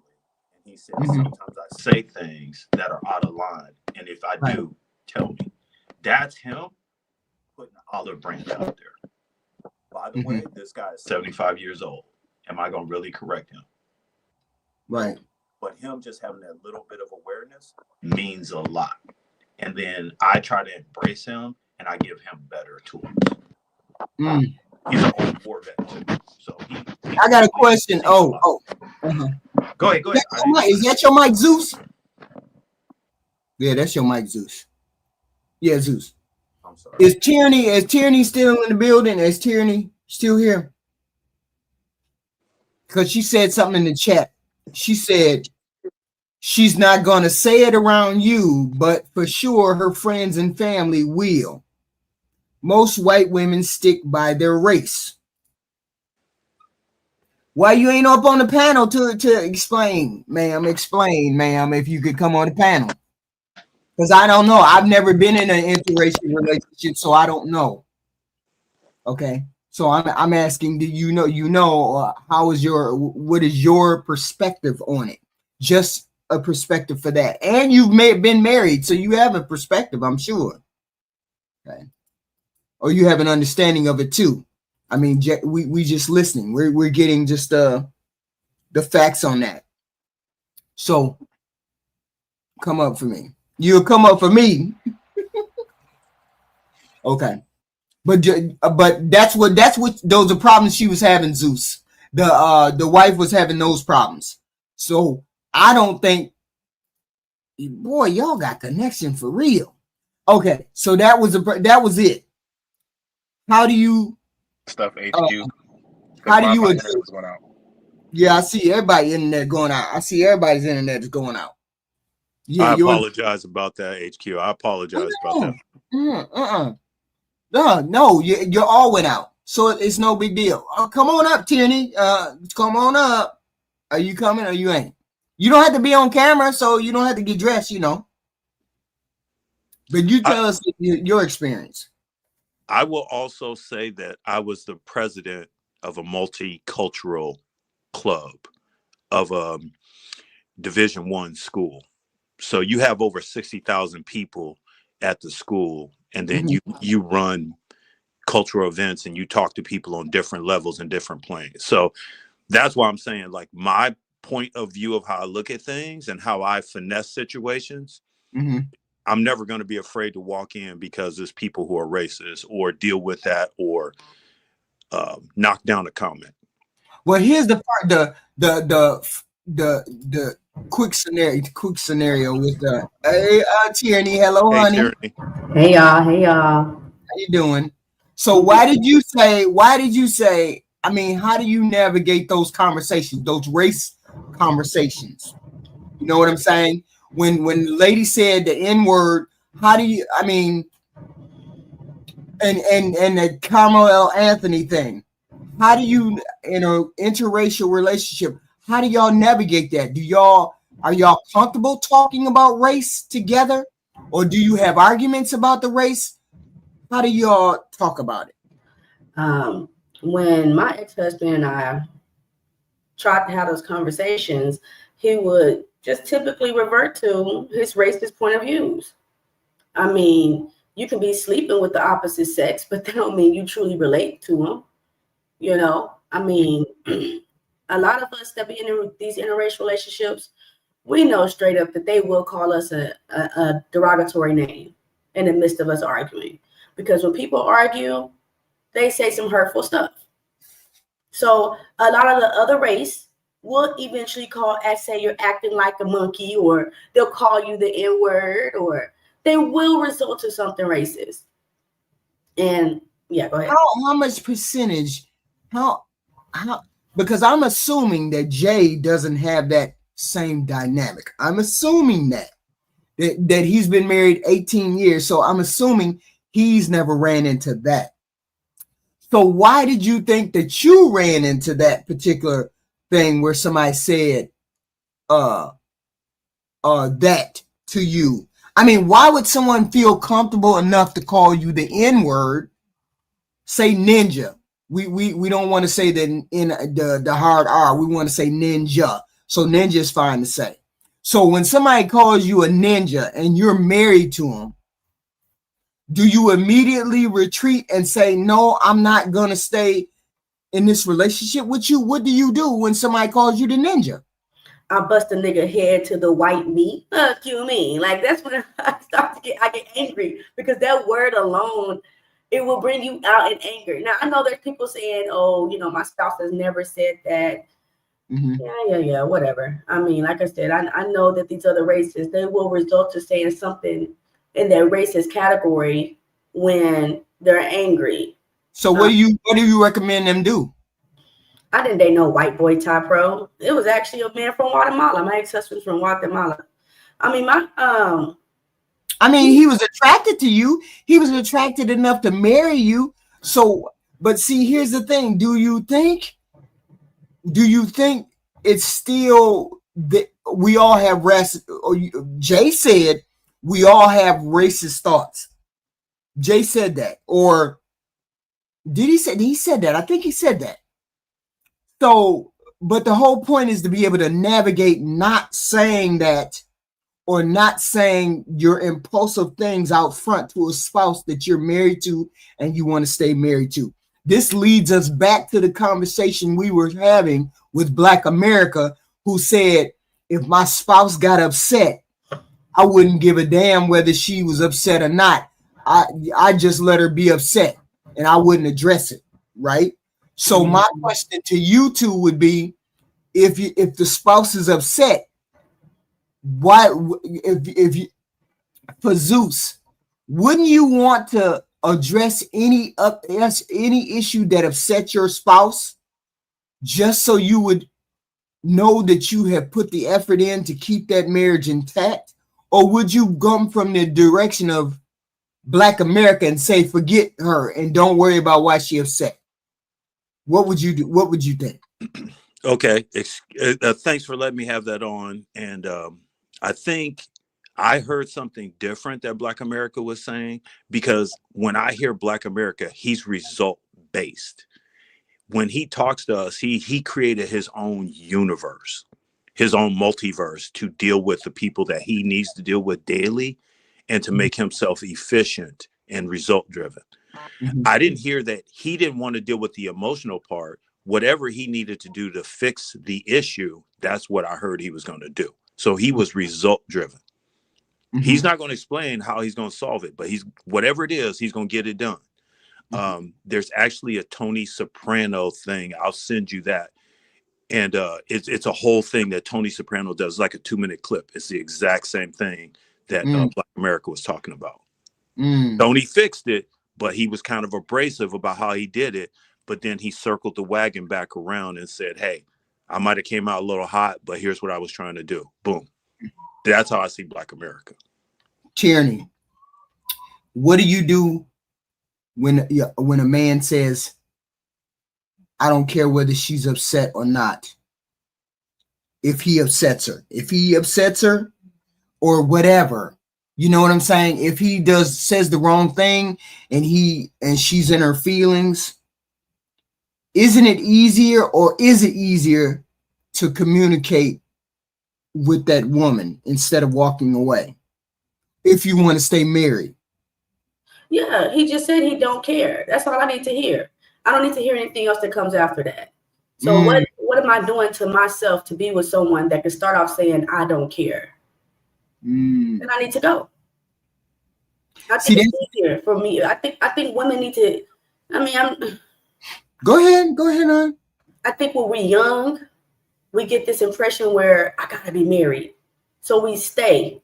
Girl, please. The next man will love you way more, and I am a living witness of that, because my ex was the man I had my kids by first, so I wanted to stay. And like I said, he was a different race, and regardless of the things that he would say, I gotta stay. Right. Absolutely not. The man that I have, the husband that I have now, is way better, and we don't have to worry about not relating to each other when it comes to race talk. So I would just say steer away from dating outside your race. That's just my opinion on that. Well, I mean, you say stay away from people dating outside the race. If that's something that most people are race loyal, though. Most people are race loyal. I'd say it depends on the person, regardless of race. And you got to talk through everything that comes down the pike when it comes to world events, because a lot of people don't even talk about world events. A lot of people don't even talk about race. A lot of people, because they're afraid of it, guilty about it, do whatever. But I say, if we're dating, we got to navigate that race card. Because if we don't navigate that race card, and I'm dating you, you're white and I'm black, that race card, that's going to come up somewhere, somehow. And I need to know how you're going to respond. And honestly, like realistically, black men fight for white women more than they fight for the black woman. A white woman drops one tear and he's like, okay, baby, I'm sorry. Versus if he was with a black woman, it's, I don't care, stop crying. So I hear men saying, oh, my woman never did that. Most likely because you were fighting for her more than she was probably but more vice versa. You were probably on your knees begging for her. She didn't have to throw those racist words out. You guys just wait till you get to a point where you're over. The relationship is coming to an absolute end. Mm-hmm. She's going to show you exactly how she really feels. Oh, you mean race wise? Absolutely. You think it's going to be. So are you saying that we are racist and we cannot get past being racist? No, we can't. That's not how this world was created. When you brought people over to this land and took the people that were already on this land and made them slaves, and then you made laws around those certain people. No, we cannot get past what's the blood that's in the soil. No. So your Caucasian woman or your Caucasian wife can say, I love you, Bobby. And I will never say those things. But it is embedded in her since she was 14, since she was 10, since she was 5. Even if she's hopping on it, it's still embedded in her. And what hurts me, HQ, is that it's like our black men see what's going on with their brothers in the news. They see that these women are starting as early as 19, hence Shannon Sharp, but they still rather take a risk. So where us black mothers are saying, stay away from that risk, they're saying, I'd rather take the risk. And it is hurting our financial future within our own community because y'all are giving your finances to a person that you'd rather take a risk on. Zeus, what say you? I just heard somebody talk in circles, but go ahead. What do you want me to say? No, I'm the only person talking, but go ahead. I'm saying you respond to tyranny. What do you want me to respond to? I mean, I think as people, as black people, I hear way more of us use the word nigger in a derogatory term than anybody else. And I've been in a lot of rooms. I'm not saying I haven't heard white people say it. I haven't heard white people not block it. But I can tell you most of the time when I'm in a room, the people who block anybody, and I'll just use a Yugoslavian or Palestinian guy. Palestinian guy comes in. The guy everybody votes for him in. The guy who votes them down is the other Palestinian guy. I think that's all races. I don't think that's just one race. And I think people need to learn how to navigate that. But see, I say we got to have good people, right? Right. I vote on good people regardless. And I also vote on fleshing out things. Right. My mom has called her friend a hoe bitch, hoe slut, and everything else, and then laughed about it. But if I would have said the same thing, not the same results. Everybody has a lane. And sometimes we all need to dampen our lane. That's what I think. With that said, I'm in. Okay. So I think we all hit good people, bad or good. We hit good or bad people. It is what it is. And I believe regardless of race, you just got to find that right person. We always think of us as having the right person. If you have all the bones in place, 10 check marks, and they check 8 of them, we're going to work with the other 2. We're going to figure it out. That being said, we want to be married for a time period. We don't want to just get married and then get out of the marriage. I want to have a conversation about all aspects of being married. I want to have a conversation about all things that could come up in that marriage. That includes race. And you should have the race question with somebody who is the same race as you.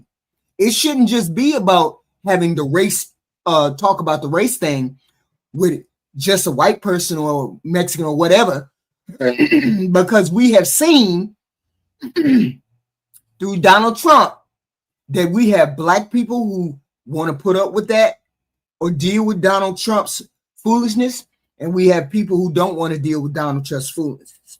Right. So we have to figure out, but amongst us, even if we married to a black person, how do you feel about this? How do you feel about that?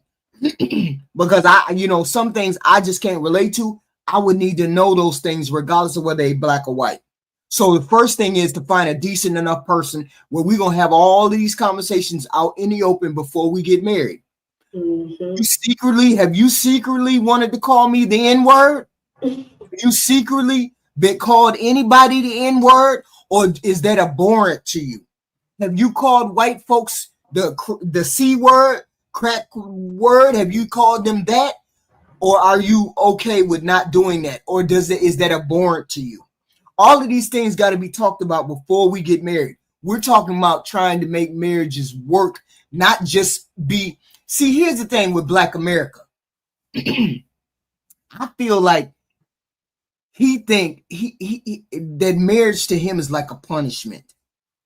It seems like that when he talks, it's like a punishment that men are being punished for existing, for being in marriages. They don't get any kind of benefit from men. I mean, to me, I'm not saying that's what he means. I'm saying to me, when I hear him speak, it's like men don't get any kind of benefit from being married. It's crazy. When that's not the case. We all bring things to the table. All of us. A lot of men feel as though because you have money, that's not how that goes these days. You're not the only person that brings resources. So that's off the table. When men say, well, I just bring this to the table and she just wants to use. No, I have a job just like you have a job. So I bring money and I bring resources just like you bring money and resources. What we bring to the table, you can bring to the table as well.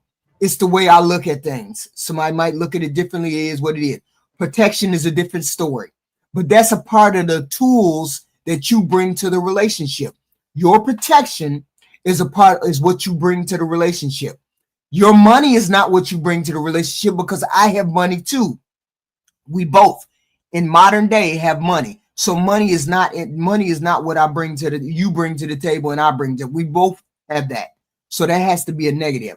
I'm saying when you recognize the fact, or Black America doesn't seem to recognize the fact that women bring things to the table too. Just like he brings things to the table and he's not getting the short end of the stick. He feels like it, but Black America is a different breed. Black America is a different type man. The normal everyday younger men who want to engage in relationships, be honest and upfront, worry about why his wife is crying, worry about why his wife is upset. Those are two totally different men. But that's why I asked if he's ever been cheated on, because a lot of men don't want to get divorced.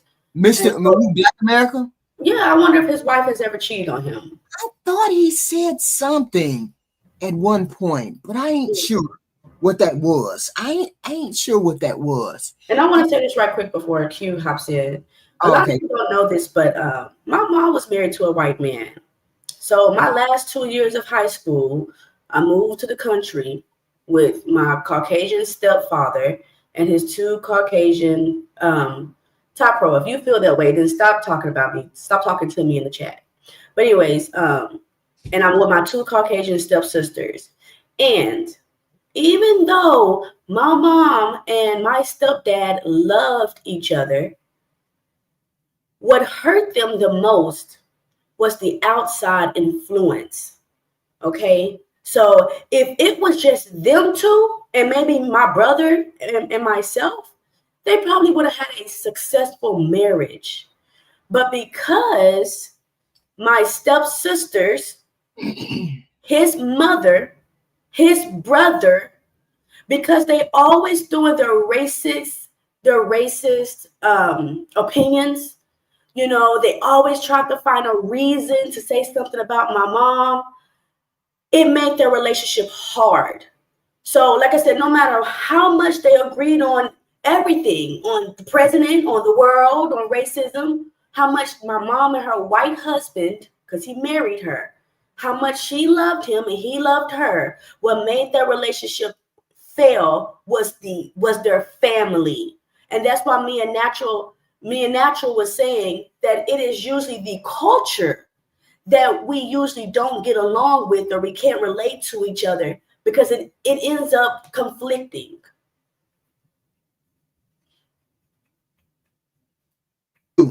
Q. Q. How you guys doing there? How you doing? Q. I'm well. Oh man, so here's the most interesting part that I find when we have these conversations, especially when we're speaking on interracial things. So Right. I'm not discounting Tyranny's experience, but the problem is her experience is only one perspective. And so for her to discount those who haven't received racial interactions with their spouses who happen to be of a different race, that doesn't mean that we don't see that she may have experienced things. That doesn't mean we have. I was married 16 years to my ex-wife. She was Japanese Mexican. We never had any issues of race. Our issues were male-female interaction, had nothing to do with race. So to believe that people have underlying beliefs on your race just because they happen to be of a different race I believe it's a fallacy. I don't think you can make that as a general statement, because first of all, from my experience of being on this earth 50 years, I see race as through the lens of fear. People not understanding each other. It has nothing to really do with skin color. It's fear because they don't understand. Right. And for people who are willing to try to understand somebody else, you can tear down those walls. Is it easy? No, because most of us don't interact with each other long enough to be able to understand one another. And so this racism / bigotry is perpetuated. Right. And I believe it's I believe we all, if we find a good person, most people, it's ignorance, and sometimes it's a little bit of guilt. It's a little bit of guilt because when a black person addresses these issues in the public forum or in the news, it comes from a why are white people saying that, or why is that your race saying that, or you're this, that, and the third, and then we want our spouse or whatever to make it all right, or make it be explainable, or explain it. That person feels guilty because they know they don't feel like that, but they understand, but they live or know these people who would say some stuff like that. So I'm saying, find yourself a good person. Find a good person and have these conversations early in the relationship. Why are you dating? Okay, for example, you go on a date with somebody that's white or whatever, or black or whatever, and you a different race. The first 1 or 2 dates should be, why are you dating? Why are you interested in me and I am a black woman? Why are you interested in me? Why are you looking outside your particular race or whatever to marry a person like me or date a person like me? Here's my response to that question. Right. And what most people don't realize is that you tend to mate with those with whom you socialize. So if you socialize with people, is she muted? No, I'm not muted. Oh, I'm sorry. It's the delay. Let me turn this other screen out because this is delayed out. So what I'm saying is that most of us, we tend to marry those with whom we socialize with. And so if you're around people long enough, you will start seeing them not just on their color. You will see them on, yes, their color will always be there because we're not blind, but you would tend to see them as people if you're around them long enough. So the question of why are you dating me because I'm of a different race would take a different viewpoint from the person who's being asked that question, because they would have been around you long enough to start seeing you as a person and not a color. And that's my perspective. Now other people might have other comments on that, but I'm saying people date with those in whom they socialize, and because men tend to move more for jobs, they tend, especially black men in general, but we speak about black men. Black men tend to go where jobs are a little more readily than women do. So we are constantly around other cultures, and so if we learn and grow, we tend to understand how to interact with them.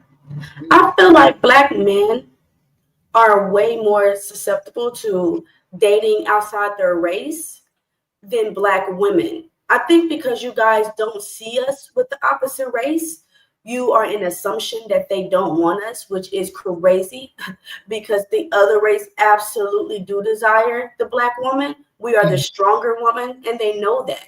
And it is harder to get us.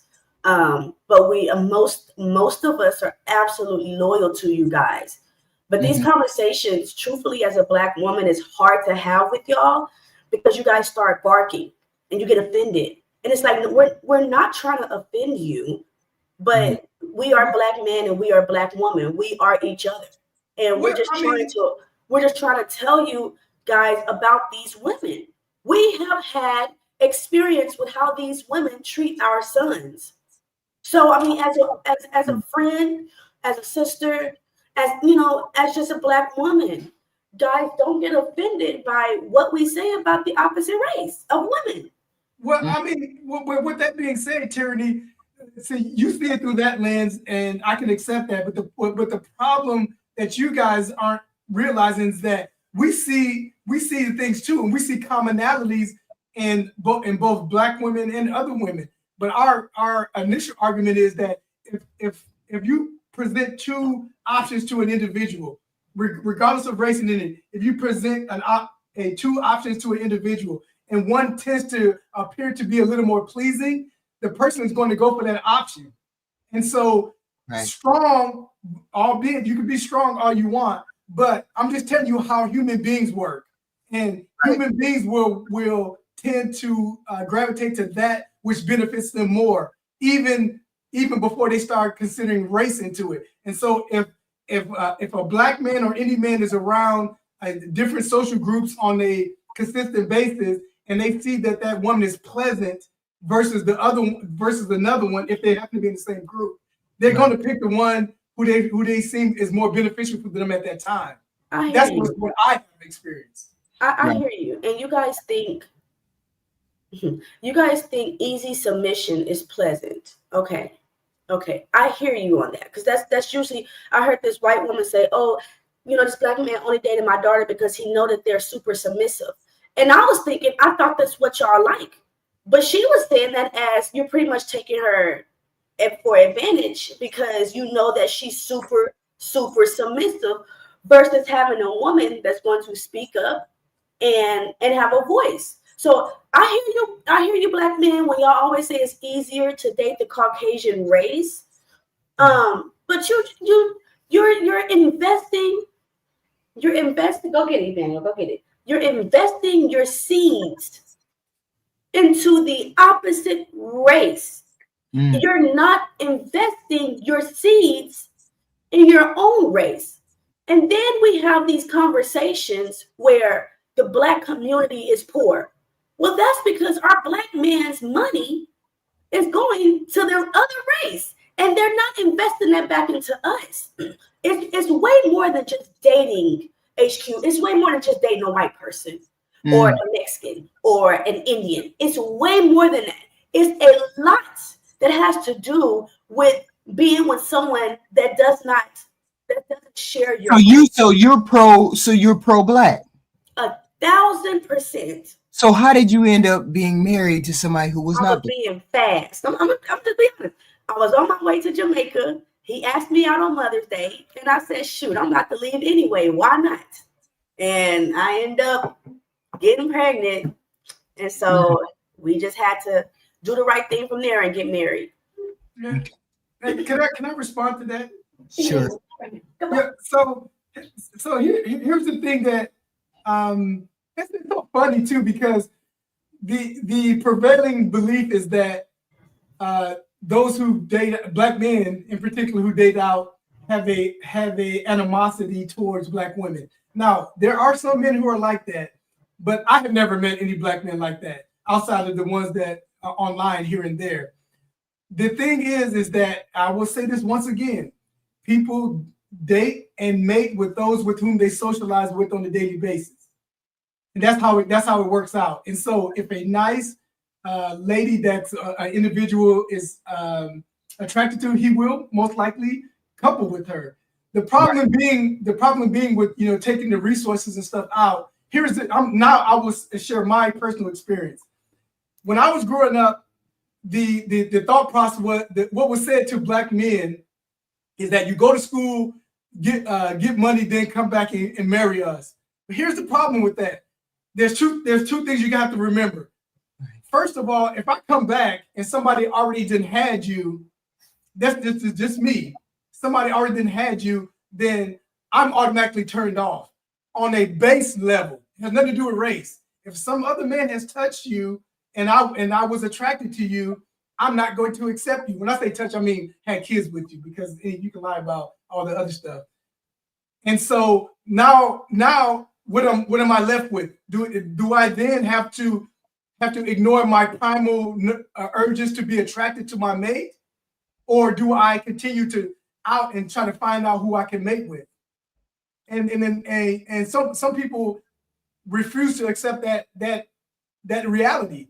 I'm going to marry the one who I'm attracted to, because that's who I will approach. That's just how it works. I'm not going to approach somebody who I'm not attracted to. And that's not just even physical first. The secondary is the attitude. If I'm approaching somebody, no matter what the race is, if their attitude doesn't align with how I move on a daily basis, it's not going to work, regardless of the race. And so now, and we got to put the third thing in there: time.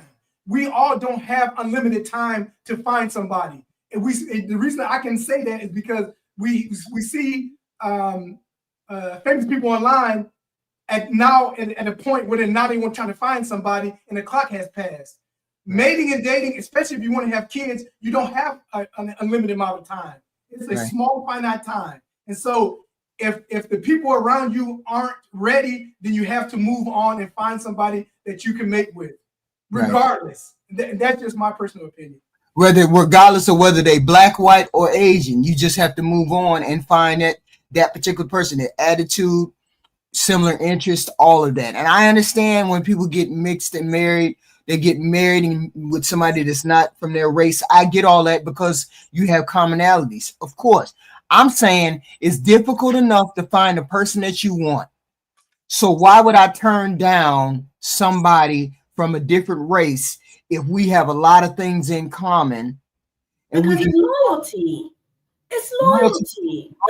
I find it to be loyal. I mean, hey, I can go out there and be with a Brad, but I am too loyal to my base. So I mean, yeah, like I said, I'm not. Yeah, but here, wait a minute, hold on, Terry. Listen to this. If you had a daughter, and all the black men called your daughter the B word, but there was only one white man who treated her with respect, you'd prefer her to go with those 10 black men that called her the B word? Because the one that treats her with respect? I wouldn't tell her to be with any of those black men. I'll tell her to keep finding her one. Find you one. No, I'm saying if that's all you got is the 10 black men, and that's all they did was call her the B word, but you had one white man who treated her with respect, who wanted to take care of her, who wanted to do all those things, you would prefer your child to be with a black person that called her the B word as opposed to the person who's going to respect her? My honest answer, I would tell her to go find her someone that does not, just like these men say. You didn't answer the question. I am answering the question. I can't tell someone what they want to hear. I am answering her question. You never answered the question. Okay, well, maybe because you never listened. But I will never tell my daughter. Never answer the question. I will never tell my daughter, hey, I know you, with all these black men you've dated, they've called you B's and they've hit you, but Brad, he loves you. Go and be with him. I cannot, because that's a form of selling your soul. That's just like me saying, let me finish. That's just like me saying, I have been through all this stuff, God. You put me through all this BS, but the devil's offering me everything. So let me go ahead and sell my soul to him. That's the same thing to me. That's the same thing. So you say you think it's selling your soul. So you think it's selling your soul. This is what I told my daughters. I have given that scenario to my daughters. I said, you go with the person that treats you with respect. You go with the person that treats you how you want to be treated. And if there's and here's the thing, black men may be going to the other races because they're not getting ya. They're not getting nagged at, called names, being treated disrespectfully. That maybe that could be the reason. I don't know. I'm not saying that it is. Right. I'm saying, but why are we blaming a person who doesn't find what they want in these 10 men? Why are we not encouraging them to go with the one person that is treating them with respect as opposed to the 10 that are not? And we can turn it around and say 10 white men and the one black man to a white woman. We could say that to her. Why would you choose? Why would you stay where you're disrespected? If that's the case, why wouldn't you date that one person that would respect you? And you're saying it's race loyalty. Yeah, but race loyalty comes to a certain point. How do we know? How do you know this person won't respect your race? You're saying either way, oh, you're not gonna change your mind. You're just gonna be with somebody that's black, regardless of what they do to you. I'm going to, me personally, y'all not asking the world, y'all asking tyranny. Me personally, right. I would advise my daughter, if the 10 didn't work, then go find the number 11. I'm not telling my daughter to go and be with someone that I know. Okay, I'm actually like peanut butter. I'm not but Tyranny, do you hear do you understand the hypocrisy that we're looking at? Because you were married to somebody that was not black. That was not because I chose him. I just told you that. That wasn't because I went on a date with him and I said this, I love you. And that wasn't because I chose him. That was because we got pregnant. And then we moved forward from there. So I could have stayed a baby mama. He could have stayed a baby daddy. Or we could have got married and lived as husband and wife in our household with our children. But by choice, absolutely not. Absolutely not. I wouldn't have chose him. Well, here's my question. But I understand that the inclination to say the first 10 didn't work, keep looking. But I'm telling you guys, you're not considering time. You don't have unlimited time to check for somebody. Right. Men have a little bit more time than women. Well, actually a lot more, but in general, a little more time than women.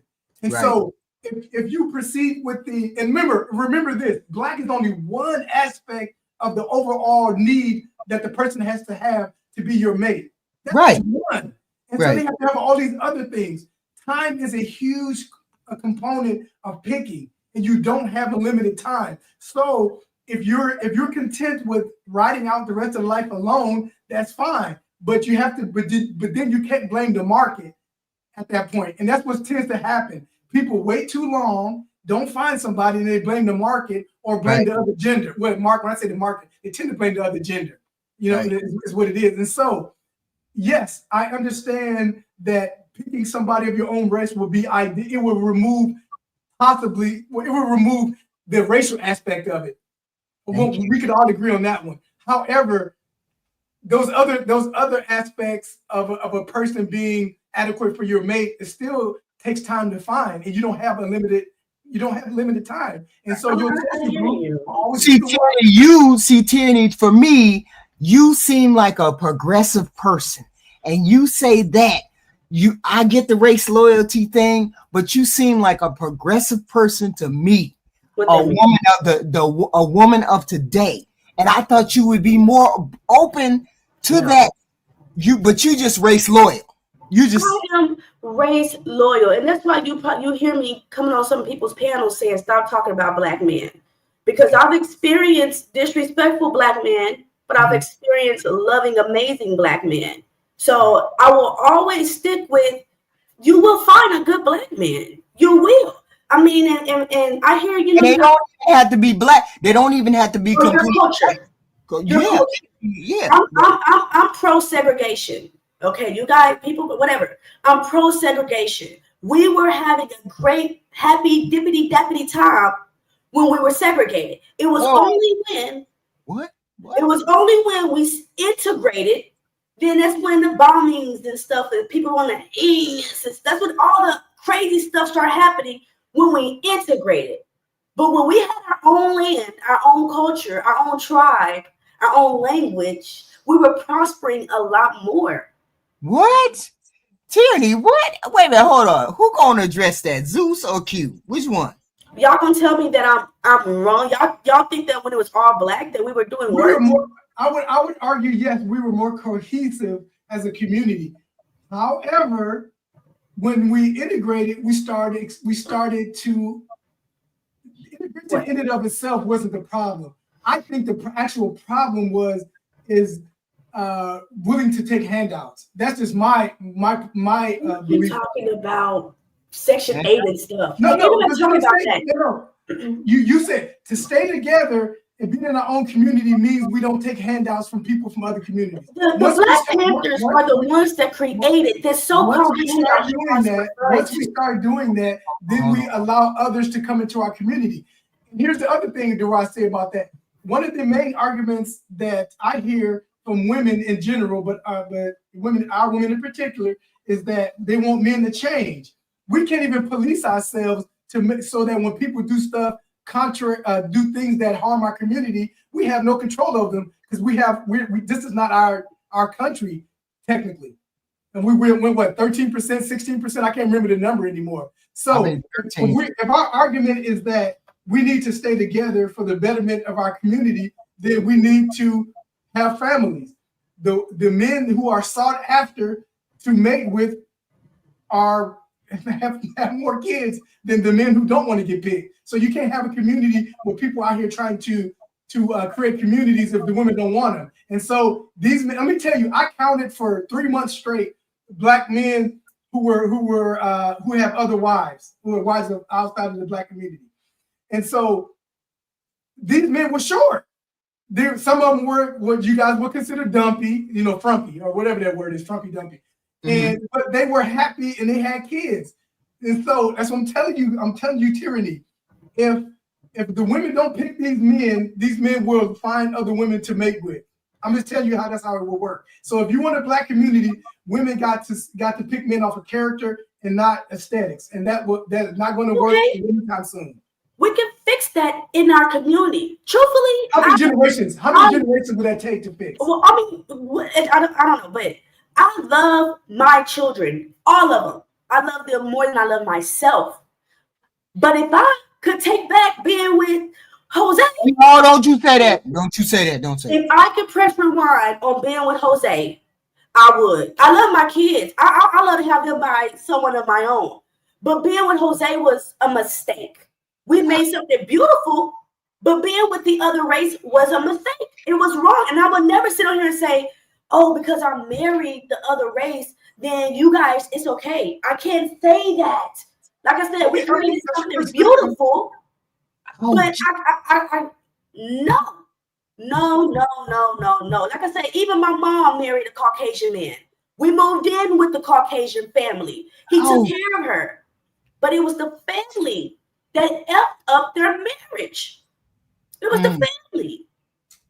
But if we stuck with ourselves, y'all, I don't know what y'all doing. I don't know what y'all talking about. Because look at Shiloh getting almost $1 billion for calling one of our Black kids the N-word. If we stuck within our family, we would be okay. Like Q said earlier, it's the fear. I think it's the fear of letting your enemy go. Hold on. Let me say that. I got 30 people in here. I've been on 2 hours. I ain't got one super chat. What the hell happened? Come on, man. Super chat. We ain't super chatting. We ain't doing nothing. Really? I've been in here all this time. We've been in here all this time having this conversation, and ain't nobody super chatted. One super chat. What's going on with y'all? Did somebody have to kick me off the panel? Why everybody come to my channel and they don't super chat? They go to everybody else's channel super chat. Don't nobody super chat over here. What's going on? Yeah. Well, I gotta go exercise. I appreciate the conversation, and everybody in the chat. You may not agree with Tyranny, as there's multiple points I don't agree with, but you got to hear them. The reason you need to hear them so that you can germinate on them, so you can figure out a solution to the problem. Right. And in America, we're never going to be. I can't foresee. I shouldn't say never. I can't foresee a time where we will be segregated again without major casualties. And so, if that's the case, and we have to still interact with each other, we're going to have to figure it out. Right. If we allow fear to dictate our actions, we will always be playing catch up. First of all, not to mention, America's probably in 2030 and 2040 census going to tell us how America's going to fall anyway. But that's another story. Y'all leave Tierney alone. She got to say what she got to say. Thank you, Q, for showing up. Yeah, you got to take it easy. Have a good time. Tierney, get that baby a kiss for me. I love babies. I love babies being born.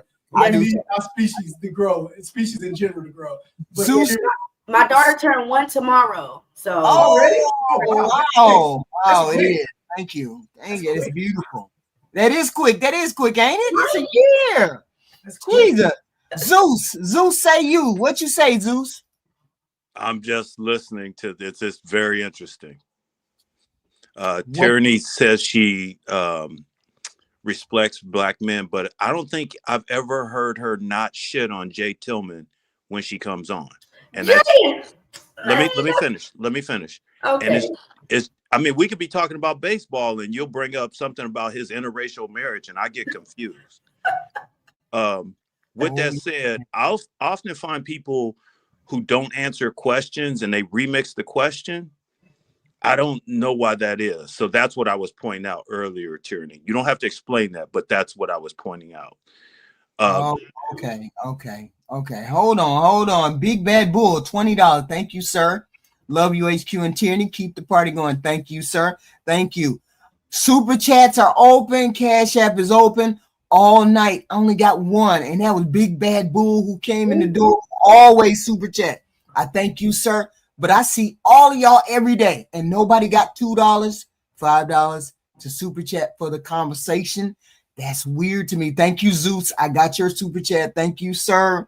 Y'all hit the like buttons too. You know what we need to do on here, and you guys should be hitting that noun game, the noun game on my channel, the noun game on my channel.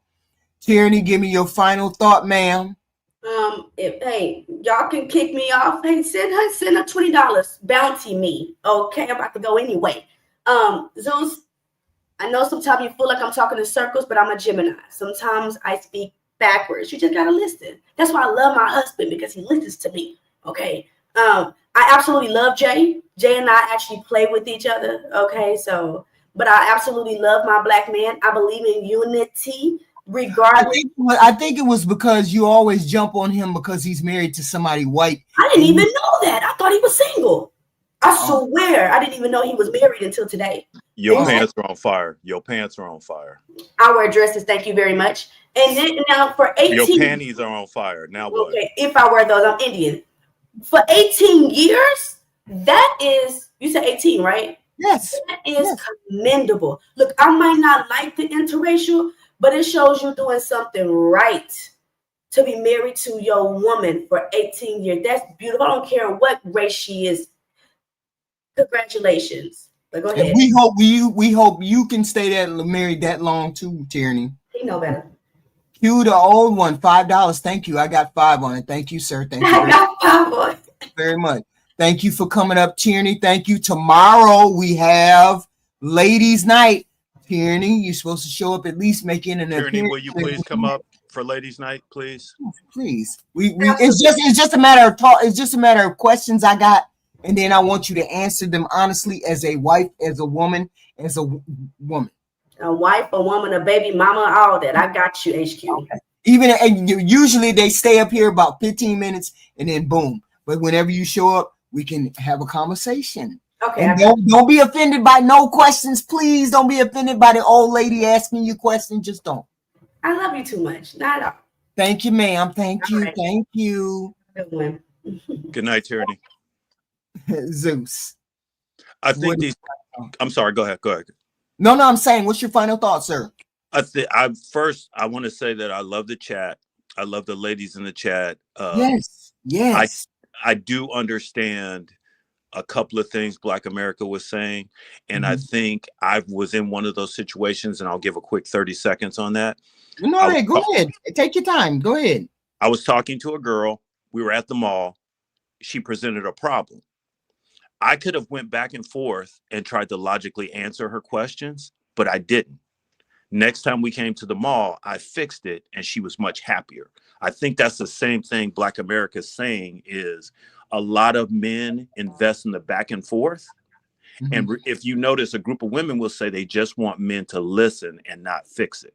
You don't want us to explain the magic trick. You want us to do the magic trick. And that's a part of the masculinity frame that other men teach other men. You're crying, me addressing the crying versus addressing the problem. You can't do both. That's what I heard Black America say. He just I mean, said it's just different. It's just a different. I mean, I don't know. I don't know. I'm just such a happy person. I'm just such a happy person, Zeus. I wake up every day, I'm happy. I have conversations, I'm happy. I love to hear from people. I love those kind of situations. And when he talks to me, I feel like 3 days ago you got real black. 3 days ago you got real black, but that don't mean I don't love you. I understand what you're saying. I understand what you're saying about Black America. I understand what we're okay. When you hear Black America talk, when you hear Jay Tillman talk, when you hear Aaron talk, they could all be saying all three different, totally different perspectives on women. But they could be saying the same thing. But that's the reason we need to have these conversations. The point I'm trying to make right here is I'm grateful for you giving us a platform, because they might not hear me, but they might hear Aaron. They might not hear Aaron, but they'll hear Jay Tillman. Right. And I just think these are hard conversations. Right. Right. And we all need to go through them for therapy to get better. Right. I appreciate completely. I appreciate completely. Black America, if I have to be honest, when he speaks, it's very authoritative. And if I had to say, if I felt safe with him, I would have to say hell yeah. If there was lights out right in the neighborhood, and I knew where Black America stayed, and I stayed anywhere near him, and I knew I had to get somewhere to be safe, I would run to Black America. That would be, I'm saying he exudes that for me. But it's like I can't, it's like he is a cold machine. You understand what I'm saying? But I understand where he comes from. But safety is protection is the first thing I think when I think of him. You would be protected if you had to go over there, right? So that's the way I think when I think of him. In no way, shape, or form am I disrespecting or anything. I hope I haven't disrespected him in any way. I don't want him to feel like that. I'm just saying, to me, when I hear him and he talks, that's the way he exudes that for me, right? Somebody competent in protection. That's the way he comes across. So I'm just and then when you hear him say, I don't give a damn about women and y'all just be doing some goofy shit, I'd be like, that's the type of person he is. So we need all of these perspectives of men, of women. That's why I want the women to come up, because there's different perspectives there that we need to hear. You know what I'm saying? So that's why I have the ladies' night, because I need to hear from you ladies too. We need to hear from you men. We want to see real world men, real examples of what men do, how they feel, how they respond. And I get it. I do. No, I'm sorry, I interrupted you, Zeus. Sorry. No. I'm glad you put that soliloquy in, and I think it's good that I'm gonna hurt you, Ty Pro. Each of us get a chance to speak in our tone. And when he had talked, so he's very transparent. He's always very transparent, but he said today, he had said it before, but he said it again clearly. He said, I didn't know I was short until I came out. Meaning when he was on the street and he was running street game, nobody talked about his height. It was about his resources. It was because he was the guy. When he came out and he tried to do other dating, he had to create his own universe. When he said he was locked up and then he went to the railroad, nobody else can do that. He's a unicorn, because they're not looking at what he did. They know they're going to get a guy. His 50% is two men's 100%. He's also a very loyal guy, but a lot of people will miss that in his tone. No. I got that. I got that completely. That's why he seems he's that person that you can say protector. Then that would definitely be the protector. So when Definitely. we meet those men and we talk about the dating aspect and they don't have that something, they don't have that masculine frame, he is the guy that helps those guys. But the thing is, you can put them in a program in 10 months, they'll be a different man. But if they with him for 2 weeks, it's gonna be a hard 2 weeks. But they're gonna be a better man. Right. I have worked with men who was on suicide watch. Their wife had died. They was lost. And you have to be really hard. Like, hey, you going to do this. And then you going to call me back at 12. Hey, it's 4 a.m. How come you're not up walking? I don't care about your need. You need those type of men because that puts us in the masculine frame. Remember the guy who got out of prison and didn't have no job? Right. And then he was like, well, I was kind of doing this. And that's where Black America comes in and gives him the framework. Oh yeah, I see all of that. I see all of that. I don't want him to think I don't see all of that. I see all of that. I see him because that I see him. That's all I'm gonna say. I see him. Okay. And I just Thank wanted to be really grateful and also invite Tyranny to come up because we need more ladies for our lady night. And it's love for us to hear from the ladies and their perspective and how they and if Flora is about Flora, we got to hear different perspectives. You may not like it, but she is modern day. She does understand that whole dynamic. We have to hear from those type of people because but how do I know this is a good thing if I don't know what a bad thing is? You understand what I'm saying? Also, Tyranny was very transparent today. She shared something with us that was very different. Right. And she put it out there, and you cannot love that. You cannot not love that. That is very thankful that she was able to do that. So we appreciate Tyranny as well. Right. For being very transparent. We appreciate you, Tyranny. We do. Thank you very much. And thank you, Zeus. Thank you for coming up, sir. All right. I love you, HQ. Thank you. Thank you. Tomorrow, we have the ladies. We want to have some more ladies. You all left me and Natural KRC to be up here last week on our own. We can't do that. We have to have, and I already explained to y'all, we have to have super chats or we have to have something to keep the channel going. I can't do this every day and not have some kind of compensation for it. Here, $2, $3, $5, whatever. So I'm saying, please learn the super chat. Please learn the Cash App. I don't really like Cash Apps, but if you do the Cash App, that's great, whatever. But I prefer, and I do answer I do read the super chats, Ty Pro. I do read them. So I read them and I will continue to read them. I want to see you guys tomorrow. Please come up. Look at the Noun Game on my channel. Noun Game. Noun. Noun Game. What's today? Wednesday? Oh, shit. I got to do clue number 2. I'll talk to y'all later. Thank y'all for showing up. Love all of y'all. Thank y'all.